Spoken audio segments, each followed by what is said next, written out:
10 Videos presents E3 Access.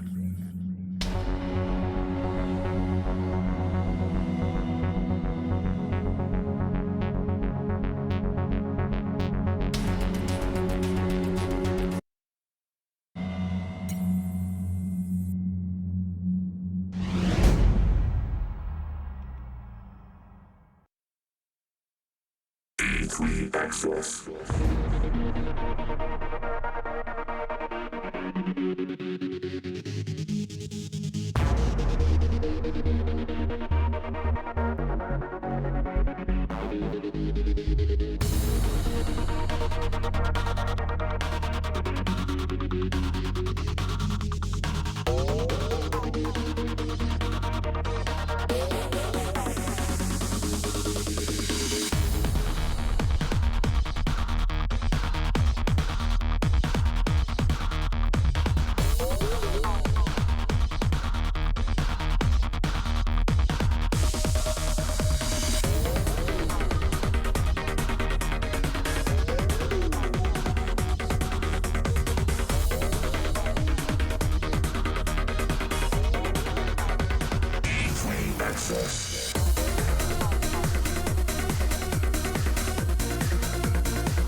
Microsoft Xbox 360.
Hello, and my name is Kim.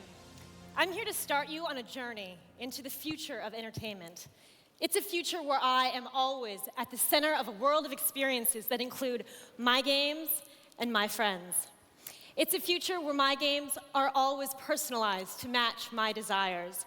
A future where those games connect me to the people and experiences I care about most. That future starts right here, right now.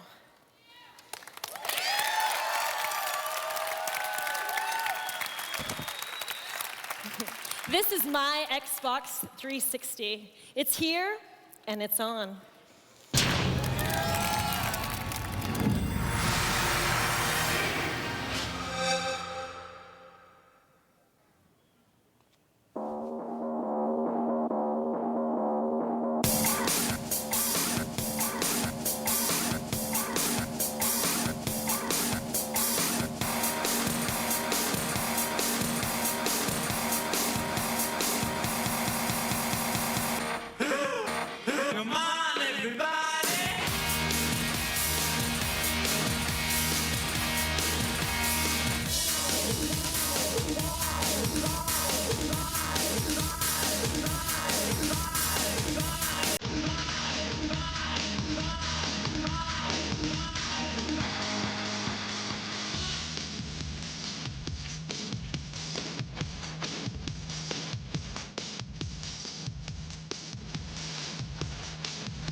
Please welcome Robbie Barth, Jay Allard, and Peter Moore.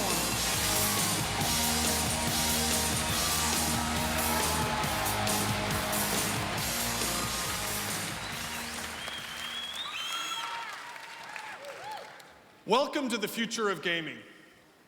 We're here tonight to offer new ways to experience games and entertainment, to redefine what it means to have fun.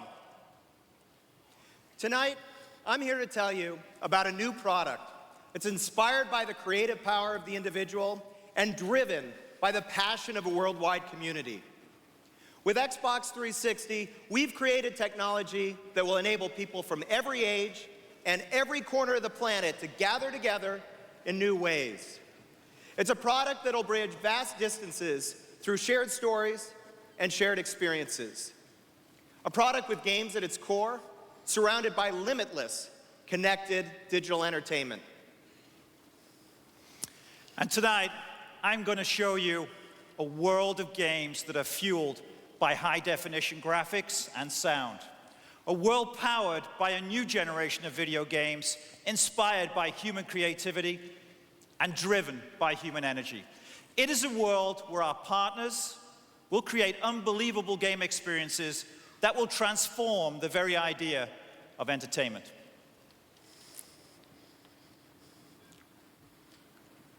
Tonight we stand at a watershed moment in the history of entertainment.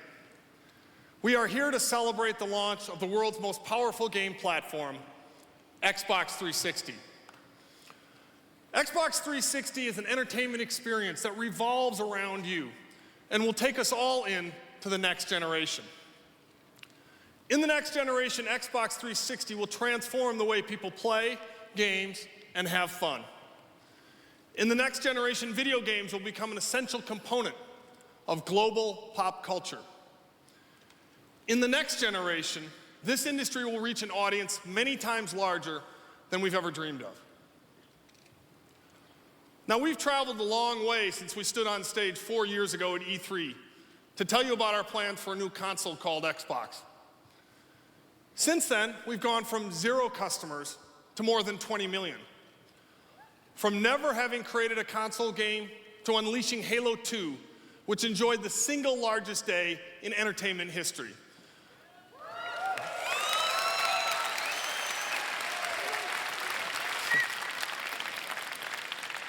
Not just gaming industry, entertainment history. $125 million in one single day. 4 years ago, Microsoft had never sold a game console at retail. Last Christmas holiday season, Xbox was the #1 selling console in North America. 3 years ago, we announced our plans to expand gameplay through the power of online gaming. Today, I'm delighted to announce that at the end of next month, 2 million subscribers will be online with Xbox Live.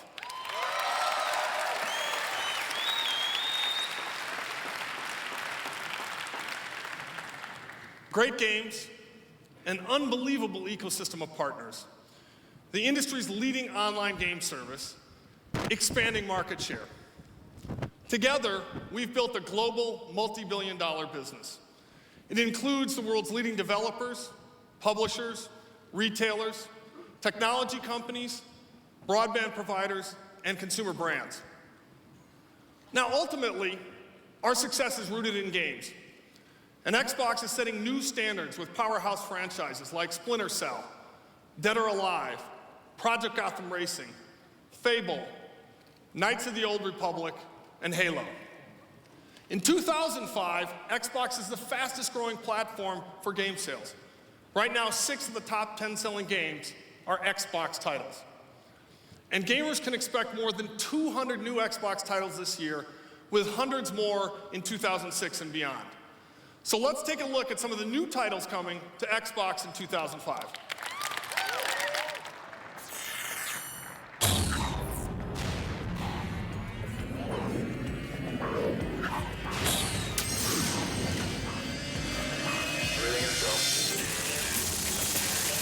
dropped this back in Black Mesa.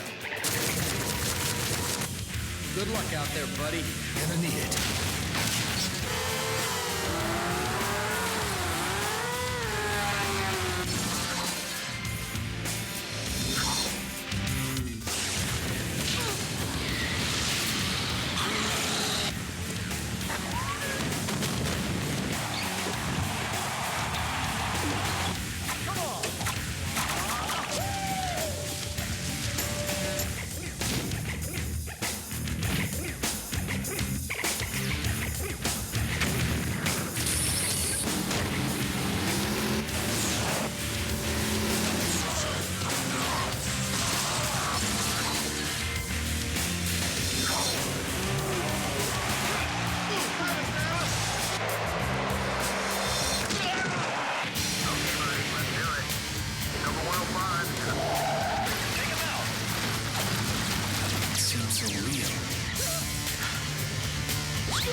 What a fantastic lineup of games that truly takes advantage of today's Xbox. And it doesn't stop there. In 2006, we'll continue to market and sell Xbox consoles. By 2006, we'll have doubled the number of games on Xbox Live, and together we'll continue to sell Xbox games by the billions. Now, many gamers have been asking us if they'll be able to play their favorite Xbox games on Xbox 360. Tonight, we are very pleased to announce that Xbox 360 will be backwards compatible with the top-selling Xbox games.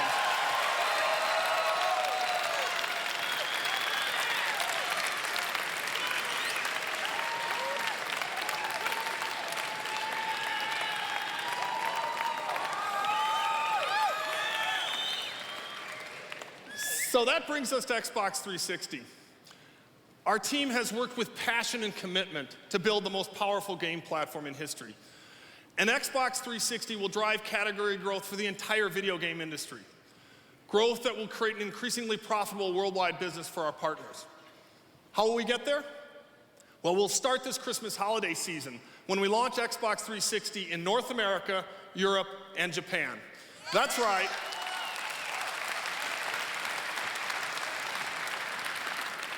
Xbox 360 will hit the stores this year as we orchestrate the industry's first 3-region console launch. We'll get there with the best launch lineup in game history.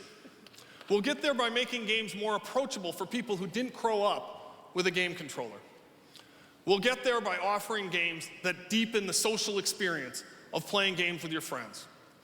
And we'll get there by integrating all of your digital entertainment devices and content into your gaming experience. Working together, we will transform thought leadership into market leadership. We built Xbox 360 with a mission, a dream, if you will. That dream is to inspire people to think about entertainment in new ways, to revolutionize the way people think about having fun. Now, at its core, Xbox 360 is a great game console. And Itagaki-san and Tecmo have always been at the forefront of delivering what a platform can deliver and what great games can achieve. Ladies and gentlemen, Dead or Alive 4, exclusively on Xbox 360.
Once again, Team Ninja has taken Dead or Alive and gaming to the next level. This is a kind of first-day experience you can get when you partner with the best game creators in the world and arm them with great software, amazing hardware, and a world-class service. There's been a lot of discussion recently about when the next generation of video games begins. It begins right now. It begins this year, and you just saw it with your very own eyes. And there's plenty more where that came from. This year we'll have between 25 and 40 titles ready this calendar year for Xbox 360.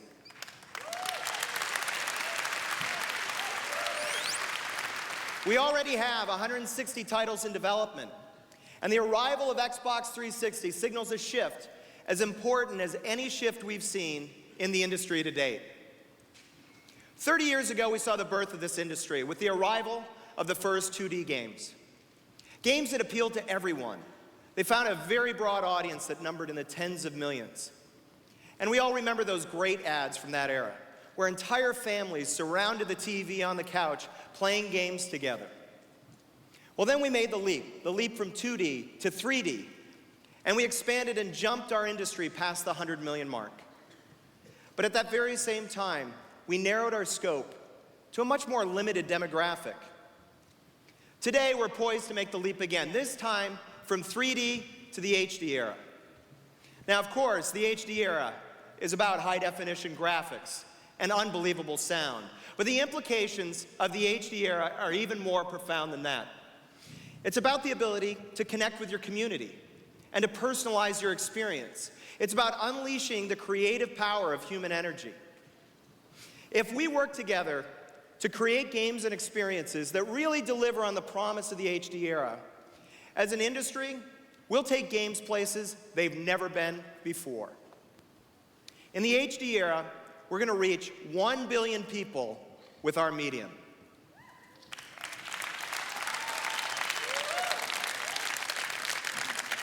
This is a great industry. It's a great business. Our revenues keep growing faster than music, than movies, than television.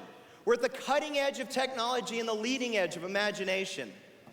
But we used to fill the living room with kids and adults, men and women. But today, we're relying mainly on one type of consumer. Now, don't get me wrong, we love that guy, the 18 to 34-year-old male. He's the backbone of the industry. And with guys like Dead or Alive 4, he's guaranteed to get the incredible gaming experience that he craves. But 360 is also the product that's going to push gaming back into the mainstream. The product that will fill that couch up with people from every demographic and from every market. How on the earth are we going to do that?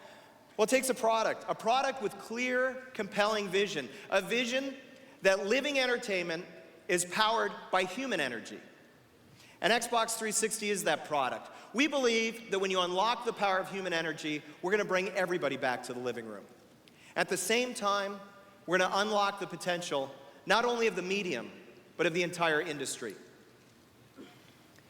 Next generation, 1 billion people will play our games. And it's not just because they figured out the latest combo move or they figured out how to get past level 14, but because we've unlocked the secret to creating games and entertainment experiences that they can call their own. Games that provide entertainment experiences that appeal to everyone. We've been working for years to fulfill this vision. And the result is Xbox 360. It's the product I've always dreamed of creating. It's the product that will fill the living room back with people who can't wait to get their hands on the controller, to get into the game, to be part of the excitement, and to join us in the community. They want to bring their own creativity to the experience and pay off the true promise of our medium. The essence of our vision is reflected in the name, Xbox 360. It's the product that delivers experiences where the player is always at center stage. You can see the essence of the vision in the console itself. When we designed Xbox 360, we wanted to create a physical presence that would be truly international. We collaborated with two of the best and most innovative design firms in the entire world. HER's Experimental Design Laboratory in Osaka, Japan, and Astro Studios in San Francisco. What they created is a product that distilled our vision to the very essence. It's a simple and elegant design, a design that reflects our hopes for the medium through its brightness and its optimism. It's a product that will be worldwide in its sensibility, yet timeless in its appeal. When we started the console, but the unity of our vision extends to the entire family of products that will all look great in the living room, no matter where you put them. The family includes a wireless controller that finally untethers the gamer from the console. Even with batteries, it'll be lighter, smaller, and more comfortable than today's Xbox controllers.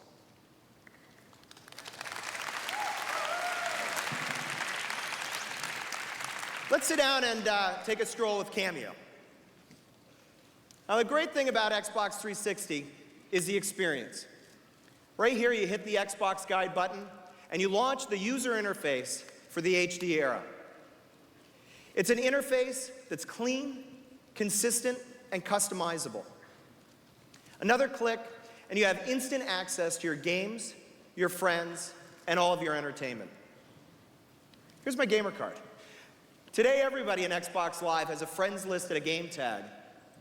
But this time, we're going to take it to the next level with new features like the gamer card. Think of your gamer card kind of like your online trading card. It includes your reputation, your gamer score, the zone you like to play in, and your motto. With zones, you're going to be able to match up with players whose style of play matches up with yours. So whether you're in the family zone or in the pro zone, you're guaranteed to match up with the right people all the time. We've also added a new concept called achievements. Now, these are sort of a record of everything you've accomplished across your entire library of games. Let's say you haven't figured out that final achievement in PGR 3. Just ask a friend online. In the HD era, community and connection is critical. With Live, even if I'm offline, my friends can still find me and leave me messages in the integrated message center, either with text, voice, or video. And all of this connectivity is available whether you're playing a game, watching a movie, listening to music. At any point in time, your friends are just a click away. Let's say you played online with somebody that you'd like to reconnect with, but you forgot their gamer tag. Well, in the Xbox 360 universe, you can easily connect with any one of the last several hundred people you played with, because we'll track that list for you. With Xbox 360, Live is going to offer something for everybody. We're going to make it easier and more accessible than ever before to join the community. Because on Xbox 360, Xbox Live will offer a free level of service directly out of the box.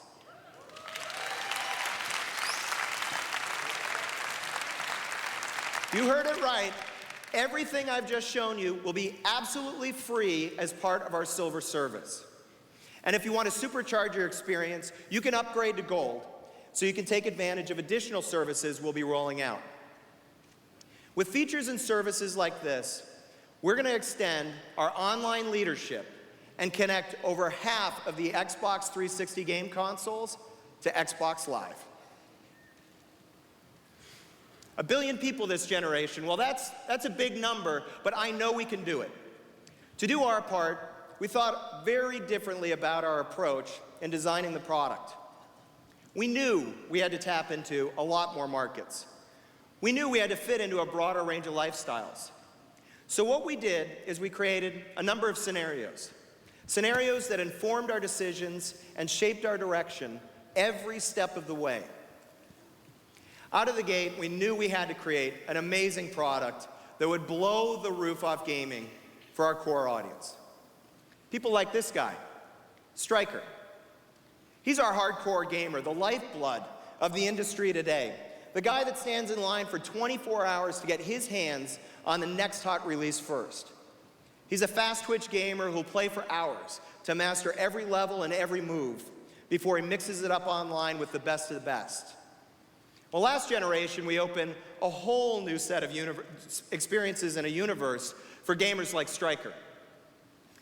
Xbox Live is going to expand the boundaries even further by making it easier for folks like Stryker to find other competitive players with to battle online.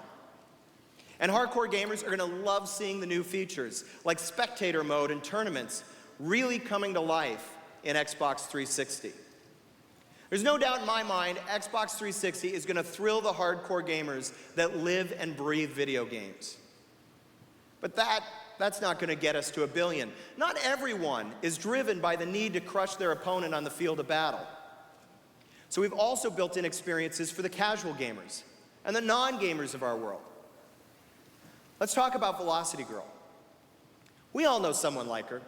She might pick up a controller every once in a while over at a friend's house, but really, gaming's not a central part of her existence. It's an important question that we've struggled with in this industry for the last 20 years. How do we get the Velocity Girls of the world reconnected to our industry and back into the game? With Xbox 360, we have an answer. She's going to rejoin us because we're delivering a fresh set of services designed to nurture community and to broaden gameplay. To expand the market, we're going to deliver more casual game experiences on demand through the Xbox Live Arcade. Whether retro, puzzle, or just plain old time-killing games like Solitaire, we're going to have an amazing assortment of games available. So whether you want to stare down your brother on a Texas Hold'em match, or gang up with 3 buddies from college and play a little gauntlet, Live Arcade is just going to be a press away. We got something else in mind. We call it the Xbox Live Marketplace. The Marketplace is going to introduce gamers to the latest entertainment through trailers and demos. They're going to drive them to the store to pick up the latest titles. It's going to deepen the gamer engagement with games that they already play and already love, with episodic content. They'll see new maps, new levels, new weapons, new cars, and much, much more. But maybe most exciting, the Marketplace is going to be a way to get Velocity Girl re-engage with our market and re-engage with games. Because on the Marketplace, she's going to be an active member of the community of people that play games like Tony Hawk. Now, she might never pick up a controller, never take a run in the half pipe, but she'll be able to design and sell stickers, shirts, boards, soundtracks, and even design her own skate parks for those hardcore gamers like Stryker. We're also going to provide Velocity Girl with great experiences around the games.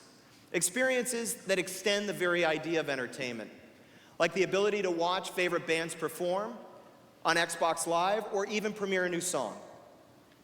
We'll also transform the way that she communicates. Last generation, we led the way with voice chat over Xbox Live. This generation, we're going to break new ground again, this time with video chat that's going to let people see and hear each other at the same time, whether they're playing games, sharing music, or watching photos. Velocity Girl is going to love Xbox 360. But we're not stopping there. We got somebody else in mind. Here's Beat Builder. Beat Builder is our technology trendsetter, the one that has all the latest devices, lets the rest of the world know where the world is heading. What Beat Builder is telling us is that in the very near future, entertainment, it's all digital. And he wants to see it all on his high-def TV. Xbox 360 is perfect for Beat Builder because it works with everything. It's got games, it's got TV, it's got music, movies, digital photos, online music services. Xbox 360 is going to connect to a world of digital entertainment devices, including hundreds of mobile music players and digital cameras. Not just from our partners, but also from some of our competitors.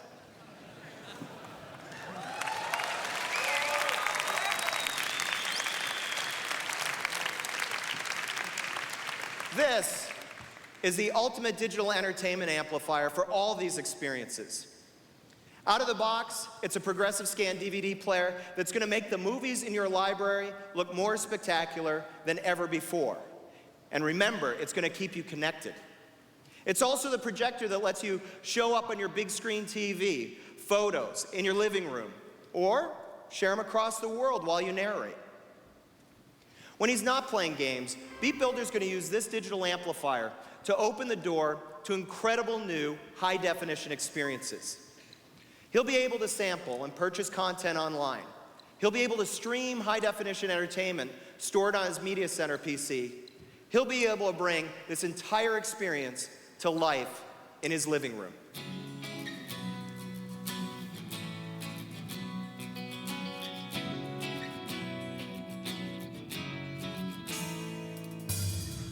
One more kiss could be the best thing. One more lie could be the worst. And all these thoughts are never resting.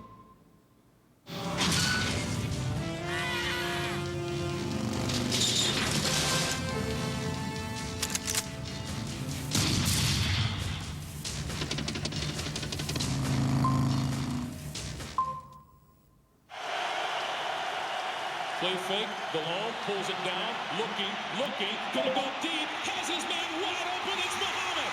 Muhammad to the 15, 10, 5, touchdown!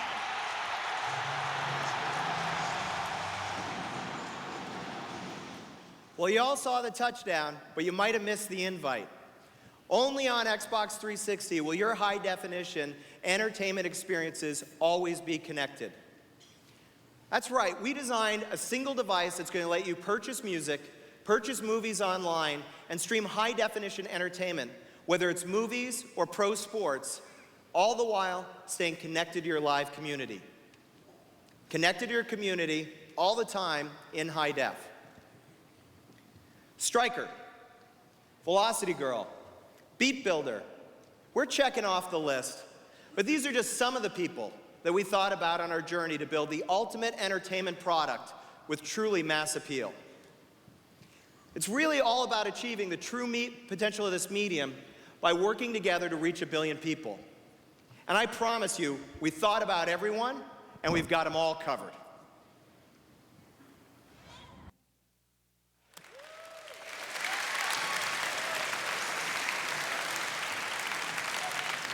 All right, that's an interesting demographic too. Billionaire software moguls attempting to be funny. It's kind of a niche market, but I think we've pretty much got it sewn up. Oh, Bill's right, of course. Without amazing hardware and software, we've got unbelievable technology. And this unbelievable technology is going to light up the imagination of creators and knock the socks off of customers. But Steve was right too. There's a lot more to it than pure computing power. With XNA, we're going to satisfy the needs of game creators to make sure that they have the best in software and best in tools so that you get the best in games. We're also going to form new partnerships to really bring the true potential of the HD era home. And we're thinking about customers more broadly than ever before.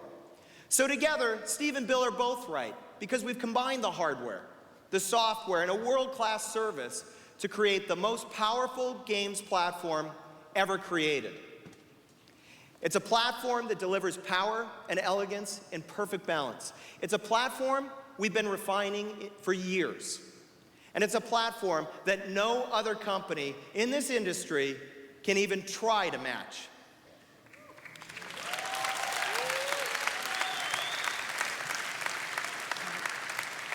Next generation, this platform will enable us to turn the entire world into gamers. And that's how we're going to reach 1 billion.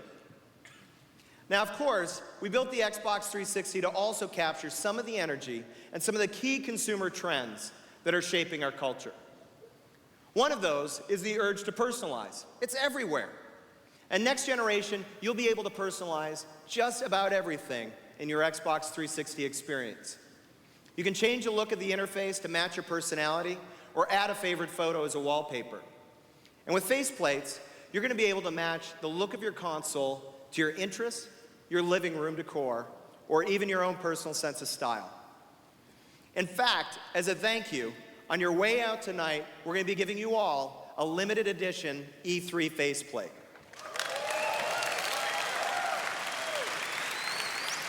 All right, calm down. It's not an HD TV, but it will be a collector's piece. Now, speaking of collector's pieces, I've made a one-of-a-kind faceplate for our next presenter. Please welcome me in introducing Mr. Peter Moore, the Bald and the Beautiful. You guys, you are so funny. Hey.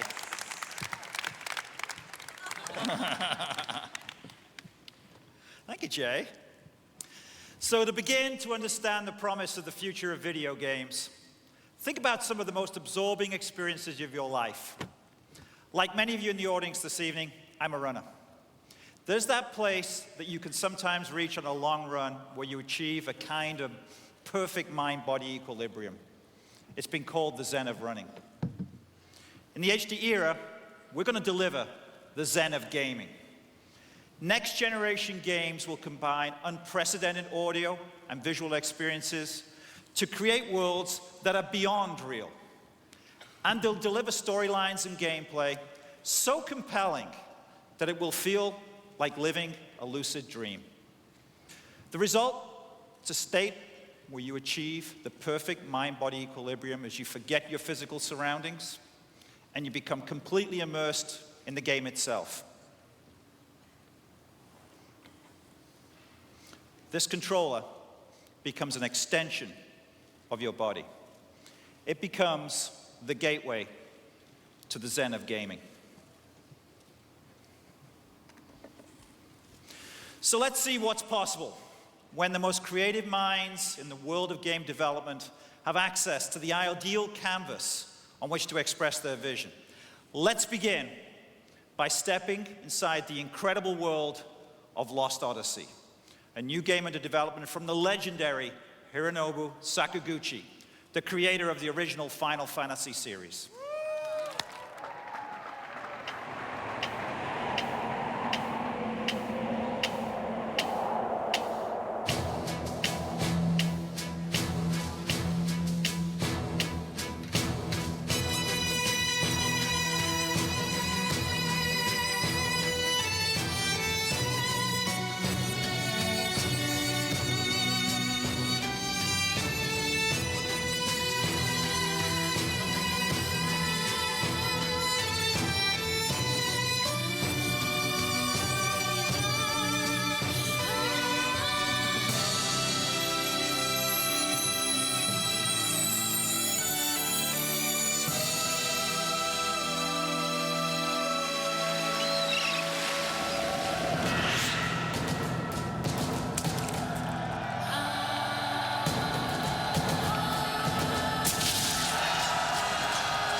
So to create experiences that transform reality, well, that's really a lot to ask for any medium.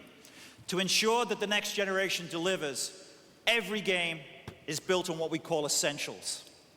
A foundation of requirements every title must have before it can ship on the Xbox 360 platform. These essentials include a minimum of 720p high-definition resolution to provide gamers with jaw-dropping visual clarity and fidelity. Many developers are already working on games in 1080i. Every Xbox 360 will be designed for high-definition widescreen television and will support 16:9 aspect ratio to expand the storytelling canvas. Let me just state very clearly, these games will also look amazing on standard definition TVs. In addition, Xbox 360 will provide anti-aliasing that gets rid of what we all call the jaggies. Well, you know what? With Xbox 360, the age of the jaggies is over, superseded by smooth, lifelike visuals of cinematic quality. To be truly cinematic in the next generation, sound becomes incredibly important.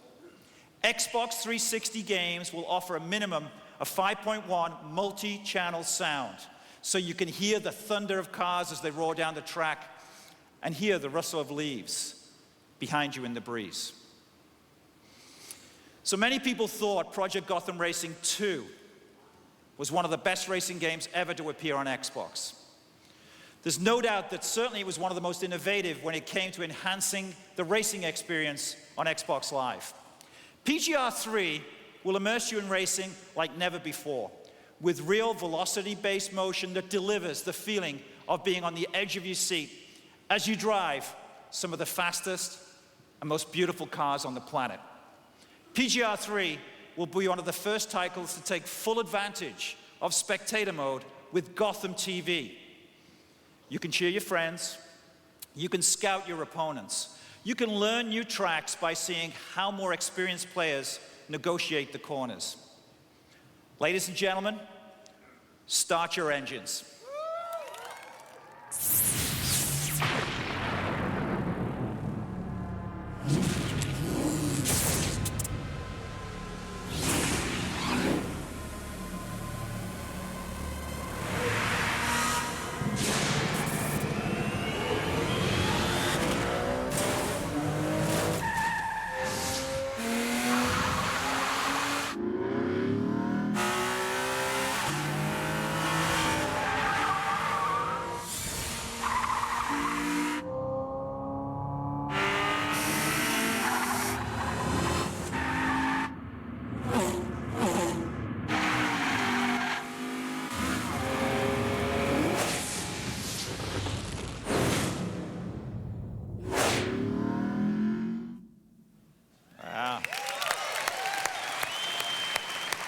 Talk about sound.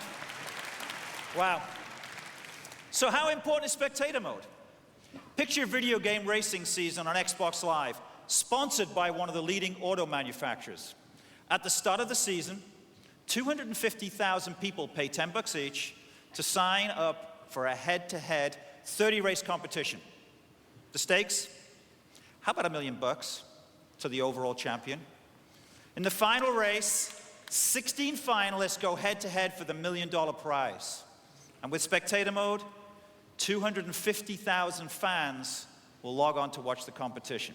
If you're the sponsor, you've captured the attention of hundreds of thousands of people who spent the last 6 months living and breathing your tournament and your brand. So let's change gears here, no pun intended. Maybe more than any other publisher, Ubisoft has been at the forefront of the quest to create realistic environments. They're always pushing the platform to limit, and now with Xbox 360, they have all of the horsepower they need to deliver an experience that will place you completely in the moment. Tom Clancy's Ghost Recon 3 drops you in urban warfare at its most intense and chaotic. You are a soldier of the future.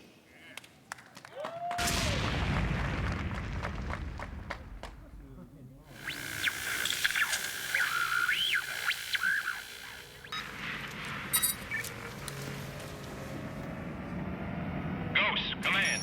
UAV detects enemies to the north. Eliminate them.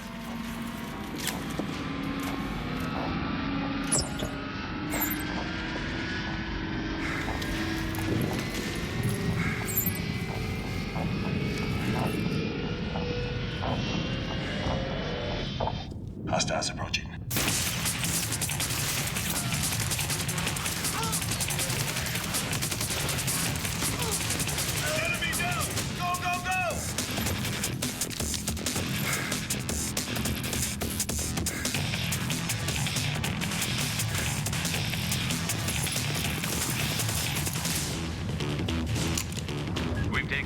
In the embassy. The president is safe. Entrances and exits are locked down. Major, Lieutenant Bolin is down. And President, he's dead too. Dead, sir. Negative. The VIP is down, but needs help. Repeat, we have the VIP down and need a medic now. Safety of the president is priority. Wow. Sports are always a critical piece of every console's launch portfolio. And this is where the talented team at Visual Concepts always shines. They have consistently pushed the boundaries of realism in sports video games. And tonight, it gives me great pleasure to give you an early look at NBA 2K6.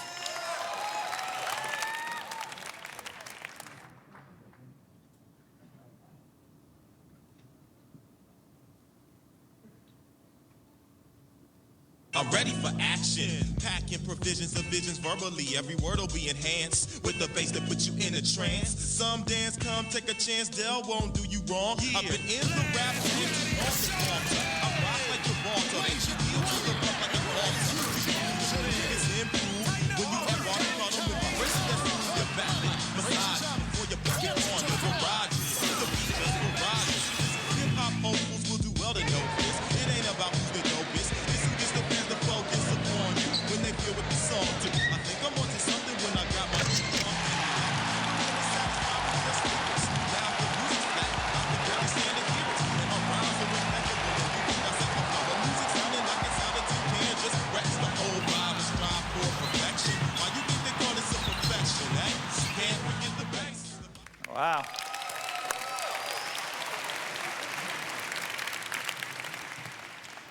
This past week on MTV, we shared with you a title that we're wonderfully excited about, and one of Rare's premier titles for the launch window, Perfect Dark Zero, a game that will redefine the multiplayer first-person shooter genre.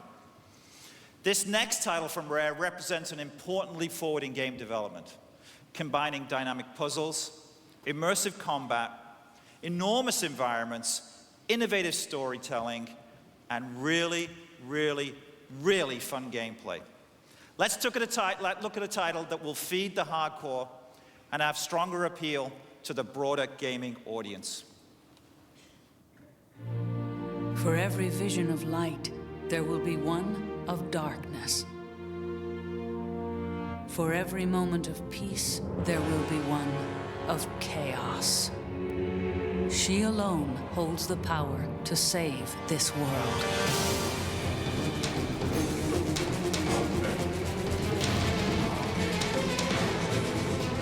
A legion of warriors hidden inside the body of one.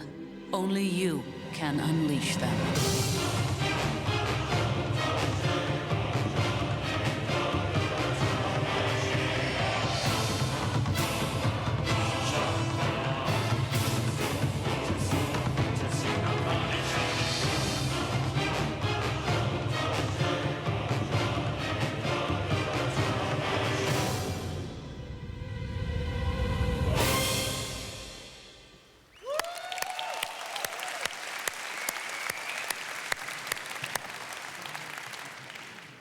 Earlier I said that sound is more important than ever before. Infinity Ward and Activision take sound to new heights in Call of Duty 2, the sequel to the 2003 Game of the Year. Call of Duty 2 uses advanced artificial intelligence in its all-new battle chatter system to make games more immersive than ever before. And it surrounds you with battlefield sounds that are so real, you'll find yourself ducking for cover when incoming enemy fire whistles past your head. Let's take a look at Call of Duty 2, exclusively on Xbox 360.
Spectacular.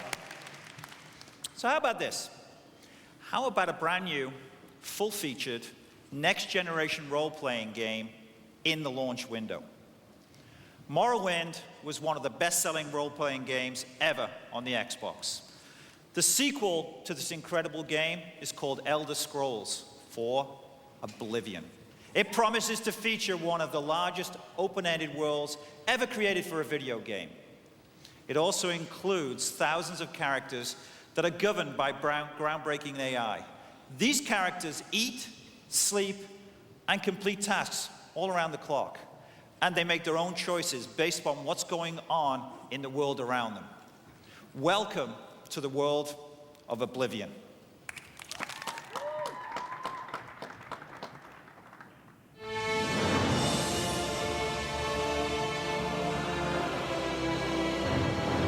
For 65 years, I have ruled this empire.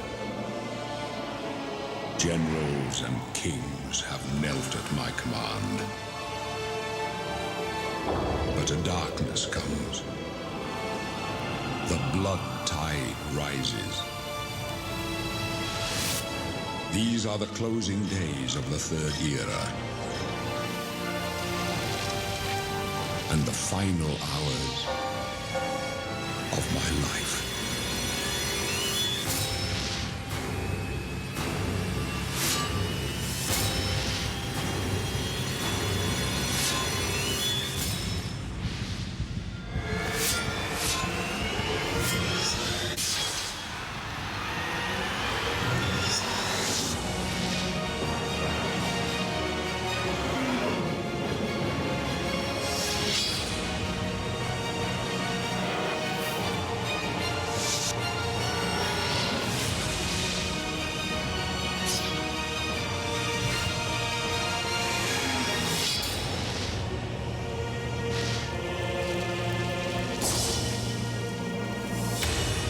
Find him and close shut the jaws of Oblivion.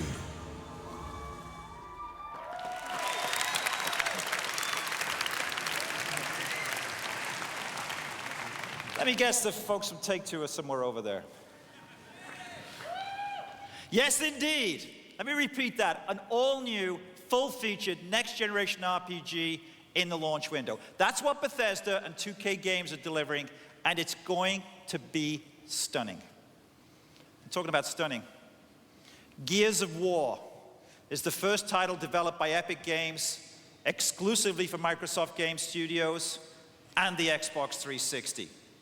Epic uses its amazing Unreal Engine 3 to create cinematic, high-definition visuals featuring beautifully rendered, interactive environments. And characters so lifelike, they appear to be made of flesh and bone. Gears of War is a third-person tactical shooter with survival horror themes that will literally make you afraid to pick up the controller. Let's roll the video.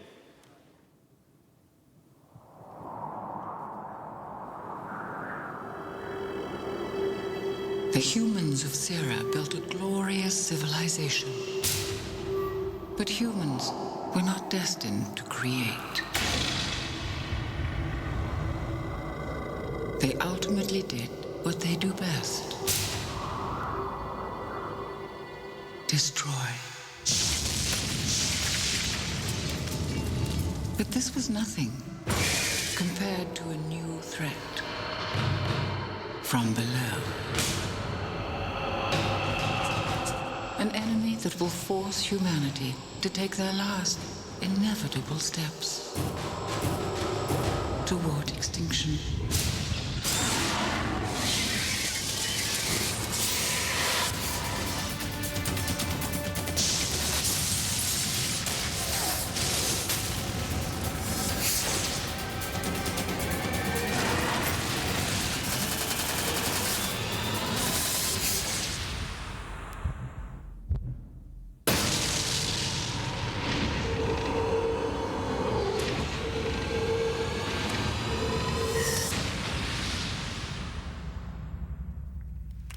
Wow.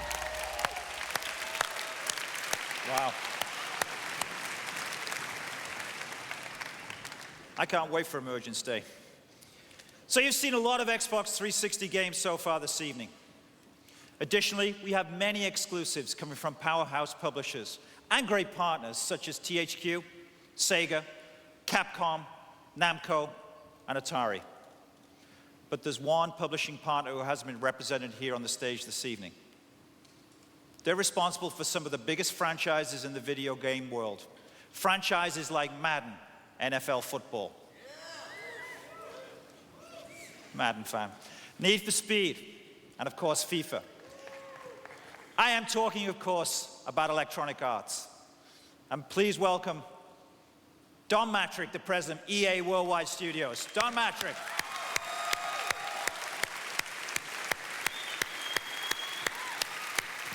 Hey, Don. Good to see you. Thanks, Peter. I'm here to tell you about some of the great titles our teams are creating for Xbox 360. But before I start, I was wondering if I could give you a little marketing tip. I thought you were more of a studio guy. Right. I'm just a studio guy, and you're a marketing genius. Oh, thank you. But let me offer you one tip. I love the worldwide campaign and the statement you made on MTV. Right. I love the young woman with the backpack, but if you don't mind, I'd like to introduce you to somebody just a little bit different. Okay. I want to introduce you to Backpack Guy. Whoa, watch out. Careful. Wow. Okay. A lot more her than Jay and I have got, let me tell you. So let me guess, your name's not Kim, right? Okay. No. Let me introduce you to Oakland Raider All-Pro Robert Gallery.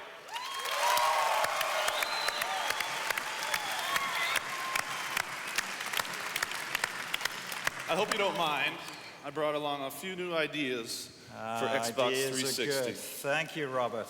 Ideas are excellent. Man, do you play games? Yeah. Would you own a console? I got the Xbox. What else? Okay. What's your favorite game? It's called Madden. Okay. Two right answers. So how about this? I'll make you a deal, because I'm kind of a Raiders fan. You get those Oakland Raiders back on that Super Bowl path, and the day that we launch Xbox 360, we will have a brand new Xbox 360 delivered to your house that morning. Tell you what, I'll hold up my end of the deal, and you better have that at my doorstep the day it comes out. That's it. Hey, Robert's great. I know you get back training camp. Thanks a lot, man. Robert Gallery.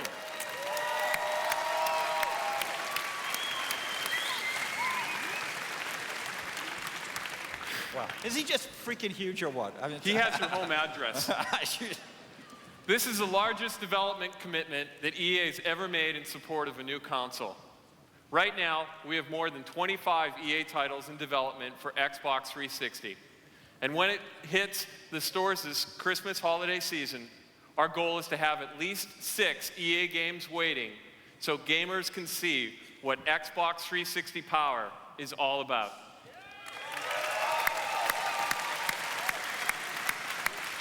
I think the EA team's up there somewhere, I sense. The titles include Need for Speed Most Wanted,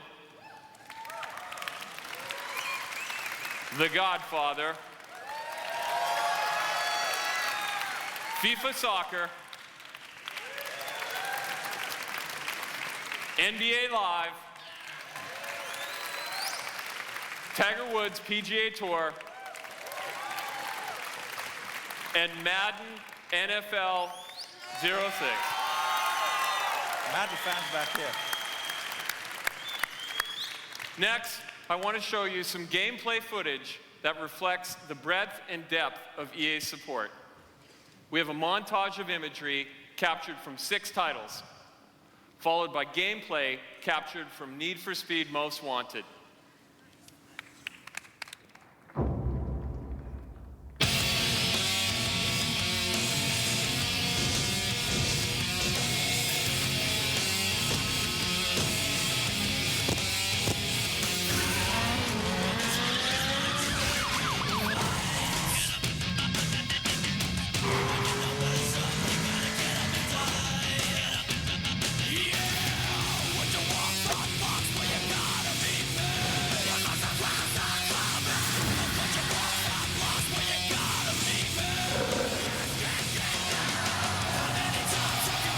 Detroit goes to a zone defense.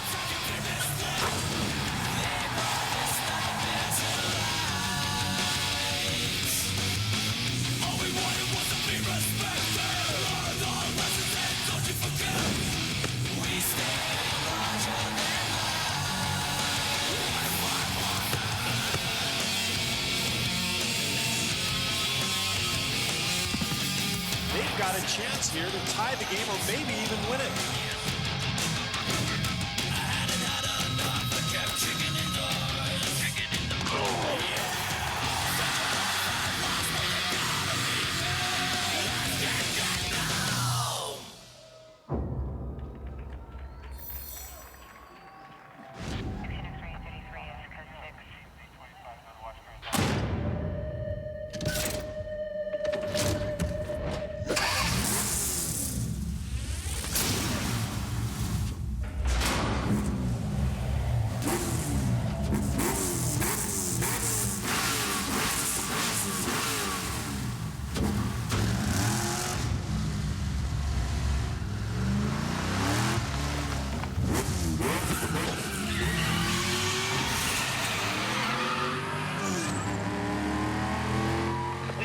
Vehicle moving at a high rate of speed. Pressure control now.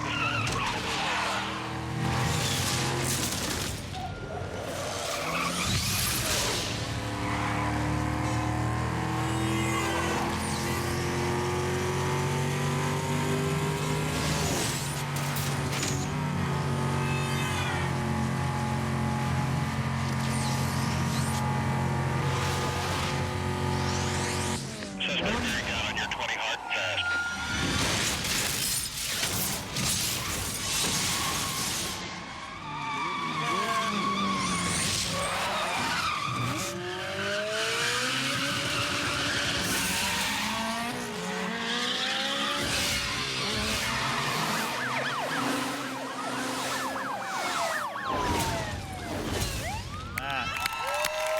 Excellent.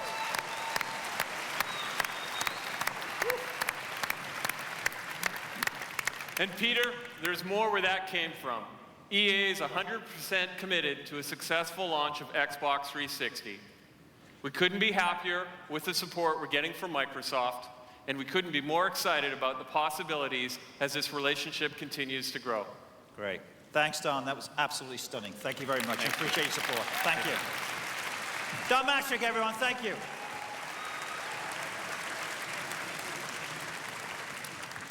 So I think you can see why we're so excited about the future of Xbox 360.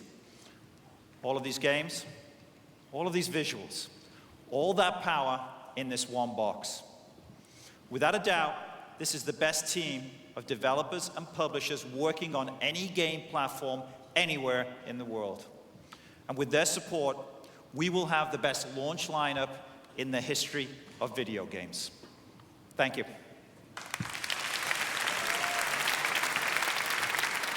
Good job.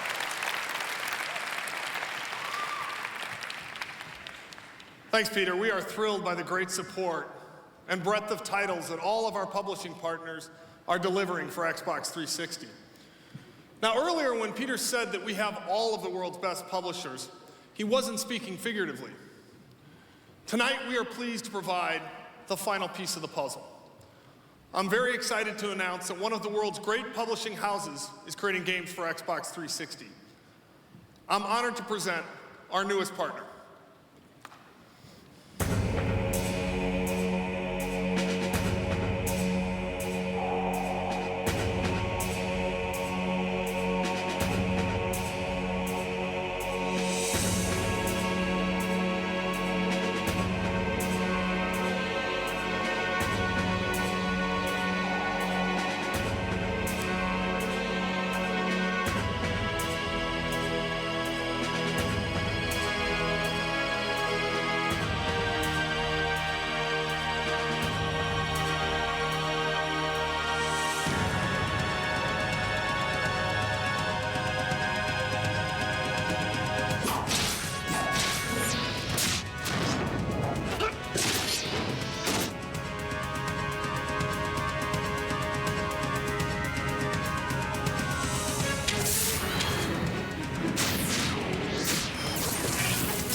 Ladies and gentlemen, it's my pleasure to introduce Mr. Yuichi Wada, President of Square Enix.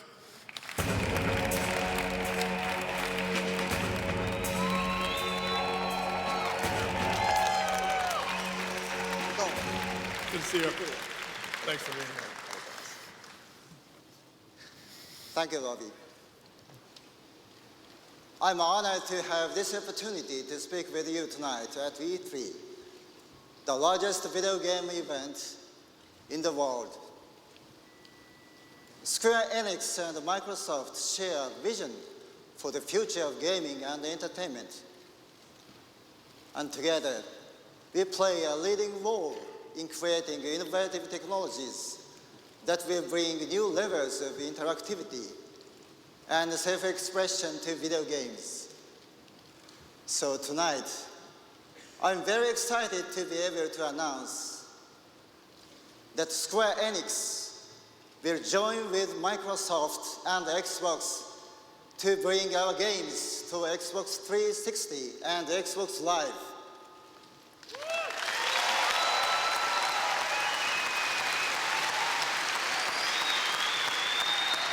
We are deeply impressed by Xbox 360's outstanding features, such as HD graphics, network connectivity, and personalization. We are also impressed with Microsoft's deep insight into online gaming.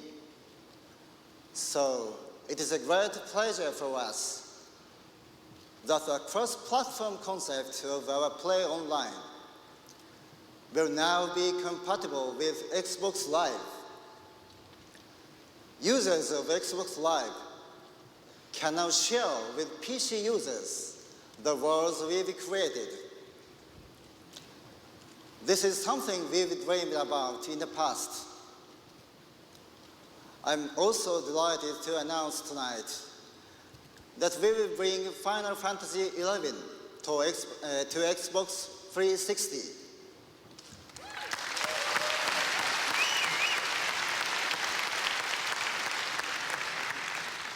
Close collaboration between Microsoft and Square Enix is just beginning. As a company that is dedicated to expanding the boundaries of what is possible in the world of video games, Square Enix looks forward to working with the Xbox team to create new worlds that Xbox 360 will make possible.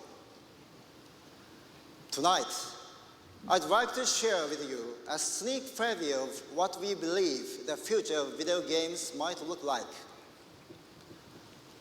We created this real-time rendered image, taking advantage of Xbox 360's superb graphics power. Thank you very much. Thanks very much. I really appreciate it.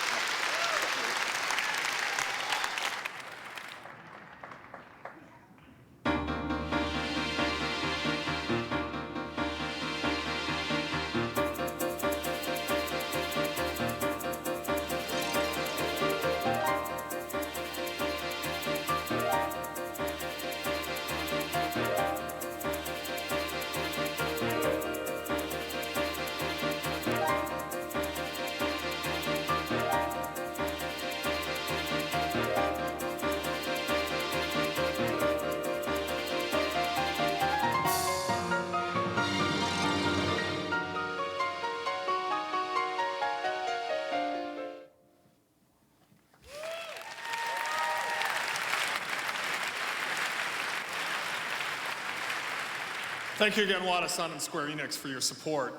We are looking forward to working together to help define the future of video games. So tonight we are here to herald the beginning of a new era in entertainment. With Xbox 360, we will create powerful partnerships that deliver innovation on a new scale. With Xbox 360, we'll work together to deliver games and experiences that are unprecedented in the history of entertainment. We built Xbox 360 to be the essential product for people who live and breathe video games, as well as for people who've never owned a video game console. With Xbox 360, we'll reach out to new markets across the world where digital entertainment is rapidly becoming an integral part of daily life. With Xbox 360, video games will become a true mainstream entertainment medium, a medium where bestsellers are measured not in the millions of units, but in the tens of millions of units. We have the passion. We have the platform. We have the product. We have the partners and the games. And we are inspired. Inspired by a vision that once would have been too audacious, too bold to consider. Our goal? To reach 1 billion consumers. We'll do that because Xbox 360 will be the most powerful platform in the next generation. A platform that combines great hardware, great software, and great services to deliver games and entertainment that will truly redefine what it means to have fun. Xbox 360 is here, and it's on. Thank you very much, and join me at the party.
Hold up. Done.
And I'm Oliver Nishad. You know, Stacy, it feels like just yesterday we were right here at E3 2004. We were! The year goes by so fast, and I gotta tell you, every year they outdo what they did last year. So many new games. And this is a very special year at E3 because it is the year of, can you believe it, the brand new consoles. And Joel Gordine, our very own fan cam operator,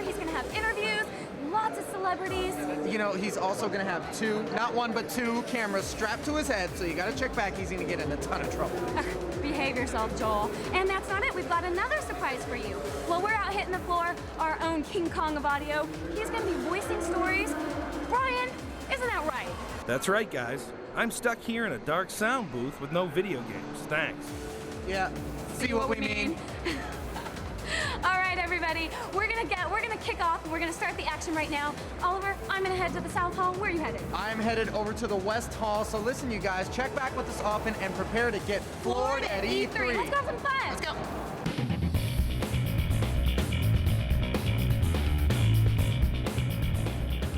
Yes, gamers, it's the booth you've all been waiting for.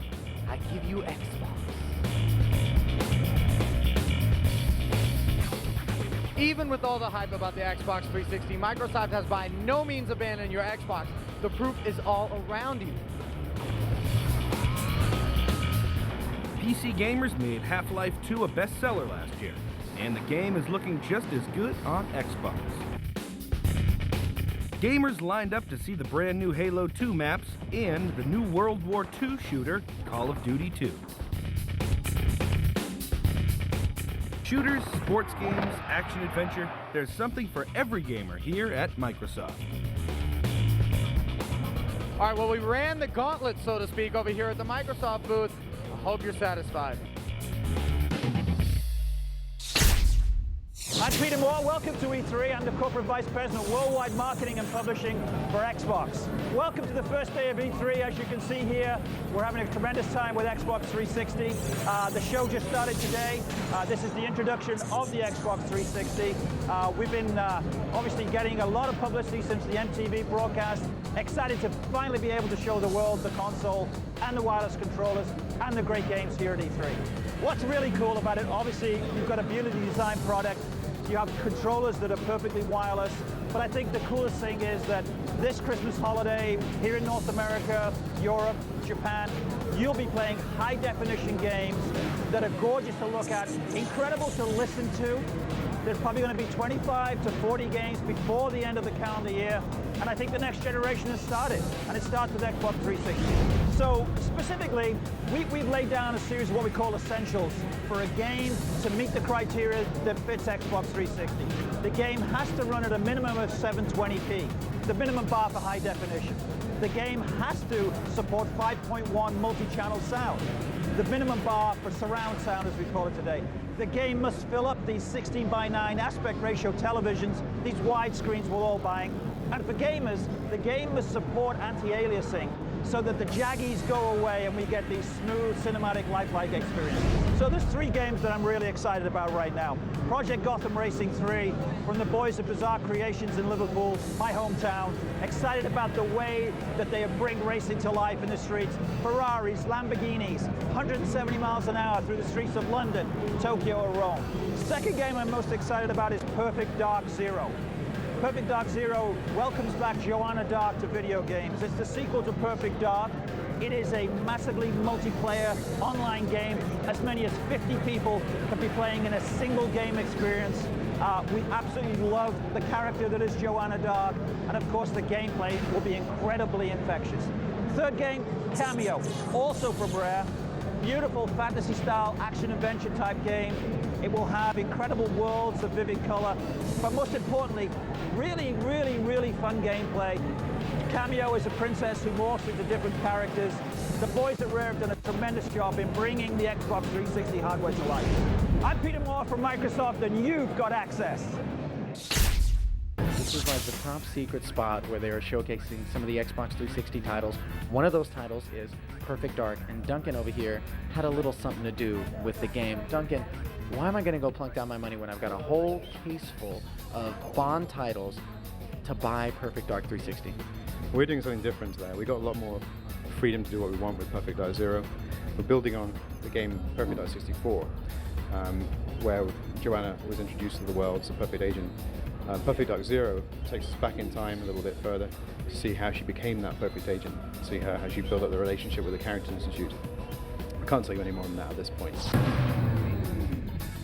Indeed, the Xbox 360 looks like a powerful machine. but gamers will find out for themselves this holiday season when the Xbox 360 debuts worldwide. Okay, everybody, I think we're going to get started here. We are showing Kameo, Elements of Power. This has been developed by Rare. It has been completely redesigned and is available exclusively for the Xbox 360. Now, you play the game as the lead character here, which is Kameo, our heroine. She has the ability to morph, as you can see, into any one of these 10 unique and incredible warriors. And it helps her to battle the ever-present evil. Now here you see the game starts out right in the midst of conflict. And Kameo is in one of her warrior characters. This is a powerful ice yeti. It's called Chilla. And it has the ability to use ice spikes in exploration and also as projectiles for combat. Now the goal of this game, and games in general for the Xbox 360, are to create believable worlds. And what that means for Kameo here is, of course, taking this world of fantasy and fighting with these unimaginable characters and these unique battle skills and really fleshing them out so that you can have this realism here with all of the animation and the art and, of course, the dialogue. Now, as you can see, the game is very rich in graphic detail, right? There is a lot going on here. In the background, you can see fireballs, and of course there are dragons even flying around you get to see. And when the lightning strikes, you can see it dramatically lights up the entire scene. Now the goal here, let me describe a couple of these other warrior characters. What we have here, this is actually Pummel-Weed. Pummel-Weed has multiple boxing attacks, and as you can see, also the ability to dive underground for uppercuts. And also as a means of exploration, you can dive underground for exploration. This is another character. This is called Major Ruin. He's a rock armadillo. He has rolling skills, as you can see. So this makes for a very unique attack, and also a way of exploring the world simultaneously. Take a look at the character here. You can see inside the image of Kameo as the character walks around. And that's a great use of the graphics power in the Xbox 360. What it also does is it helps tie together all of these 10 warriors with the central figure in the game, which is Kameo. And as I said, there are 10 different warriors. Each one of these warriors looks, feels, and plays very differently. And this, of course, translates to a very unique gameplay mechanics. There are over 50 different skills for players to be able to grab and to master. And then, of course, they can use those skills they get those skills in an RPG-like fashion. I just love it when he uses them in a club. That makes me so happy. Now, one of the other goals for games of the Xbox 360 is, of course, to make it approachable to all audiences. So for Kameo here, whether or not you are a first-time gamer or whether or not you're a very experienced game player, there is a lot here to experience and to explore. I should say, too, the graphics engine will render beautifully on any TV set, and as you can see, it scales very beautifully up to high-end HD TV right here. This one's set at 720p. Now, there is a lot happening here. As you can see, there is the grass is actually swaying here with the breeze. There's shadows from each one of the trees as they come down. And look at the dynamic life of the birds and the insects, and even the detail on the castle. You see now it's twilight, and then it's just turned dark. So we have the night and day cycles here. And all of this together helps to really immerse the player into the world of the game that we're playing. Now, the game will provide you with challenges, and then, of course, it rewards you for using strategy to solve these challenges. This gate up here is a great example of that. This is a good way of showing you how accessible it is. It's training the players to use the warriors. Kameo, of course, can't get through the gate, but one of her warriors has an ability that will allow her to get past the gate. And you can see that Kameo can morph into different warriors in real time using controller buttons that have been set for specific warriors for quick switches. And the game provides you with these challenges, then it rewards you for using the strategies here and the warriors' capabilities to be able to solve the problem. And especially if you can use them cooperatively. A good example of that, let's say you're playing this character here, Pummel-Weed, and you come up out of the ground with an uppercut against one of your opponents. And then meanwhile, while the opponent's in midair, you morph into Chilla and you launch ice spikes at the helpless midair opponent. Okay? It's that kind of stuff. It's really fantastic. And of course, if you think that's cool, then think about playing the game cooperatively with a friend.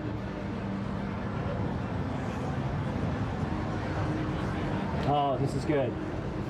This scene really shows you the power of the graphics that we have here in the Xbox 360. Take a look behind you at all of the countless particles and effects that we have here.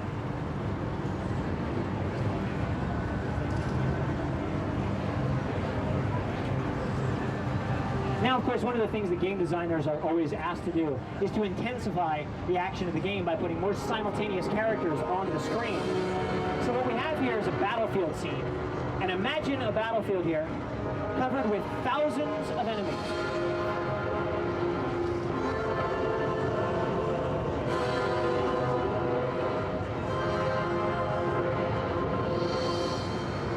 You can see, through the use of a technology that Rare calls the Artificial War Engine, what we have here is a battlefield covered with thousands of enemies, each with their own independent AI.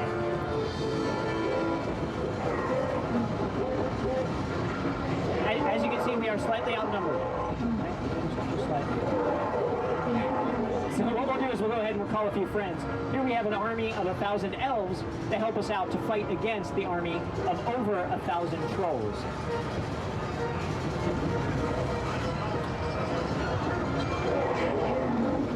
And the battle commences. Oh, here we go. We get to see the battlements coming out. So this is Kameo, Elements of Power. Mystical action-adventure game where the central character has the ability to morph into any one of 10 different warriors. It'll be available this holiday season, and it is available exclusively on the Xbox 360. And if you like the way this looks, just to tell you, we are running right now on an alpha kit, running at about 30% capacity. So if you think this looks good, just wait. It's going to be amazing. And we'll go back to the battle here so we can show you a couple of the other characters here. This is actually one of the other warriors. This is a fire-breathing dragon here, fire dragon. This is called Ash. And with Ash, you can really see the central character there, Kameo, floating right in the center. I like to watch because she actually moves with the fighting. And here's another character here, another one of the warriors. This one's called Rubble, very aptly named, Pile of Rocks. And Rubble has a bunch of different attacks there. As you can see, there's the machine gun rocks attack. And then there's also the exploding rock attack, which I love. And of course, as the battle rages in the background.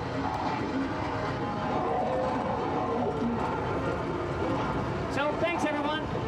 That is Kameo, Elements of Power. Hope you enjoy it.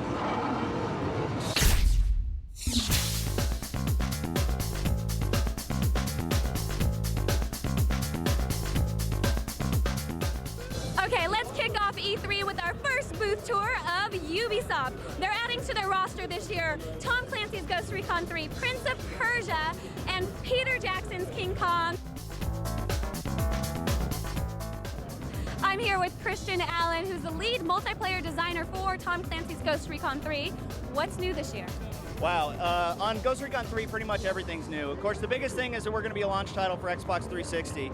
And you know what that translates to is a huge leap forward in graphics, effects, the visuals, the immersion that you're going to have in the game. The way you can manipulate your characters once you're within Ghost Recon 3 is going to just knock your socks off. We're calling it a revolutionary, cataclysmic shift in military gaming. Next up, I had a chance to peek at Prince of Persia for Xbox and PlayStation 2. The prince has returned to the city of Babylon.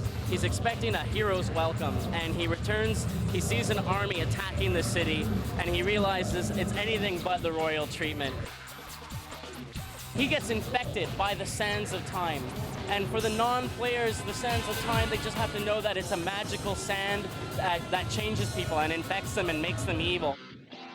And as he becomes more and more infected, the Dark Prince, this second playable character that we're so happy with, becomes more and more powerful and has more and more influence over the prince's choices. Secrecy surrounds Ubi's King Kong, but I was able to squeeze a few tidbits out of the game's director. In this game you will play a human, adventurer, and King Kong himself. So that's a very big game. And that's going to conclude your tour of the Ubisoft booth. We got you some sneak peeks, though. And most of Ubisoft's titles, the new hot ones coming out, available the end of this year.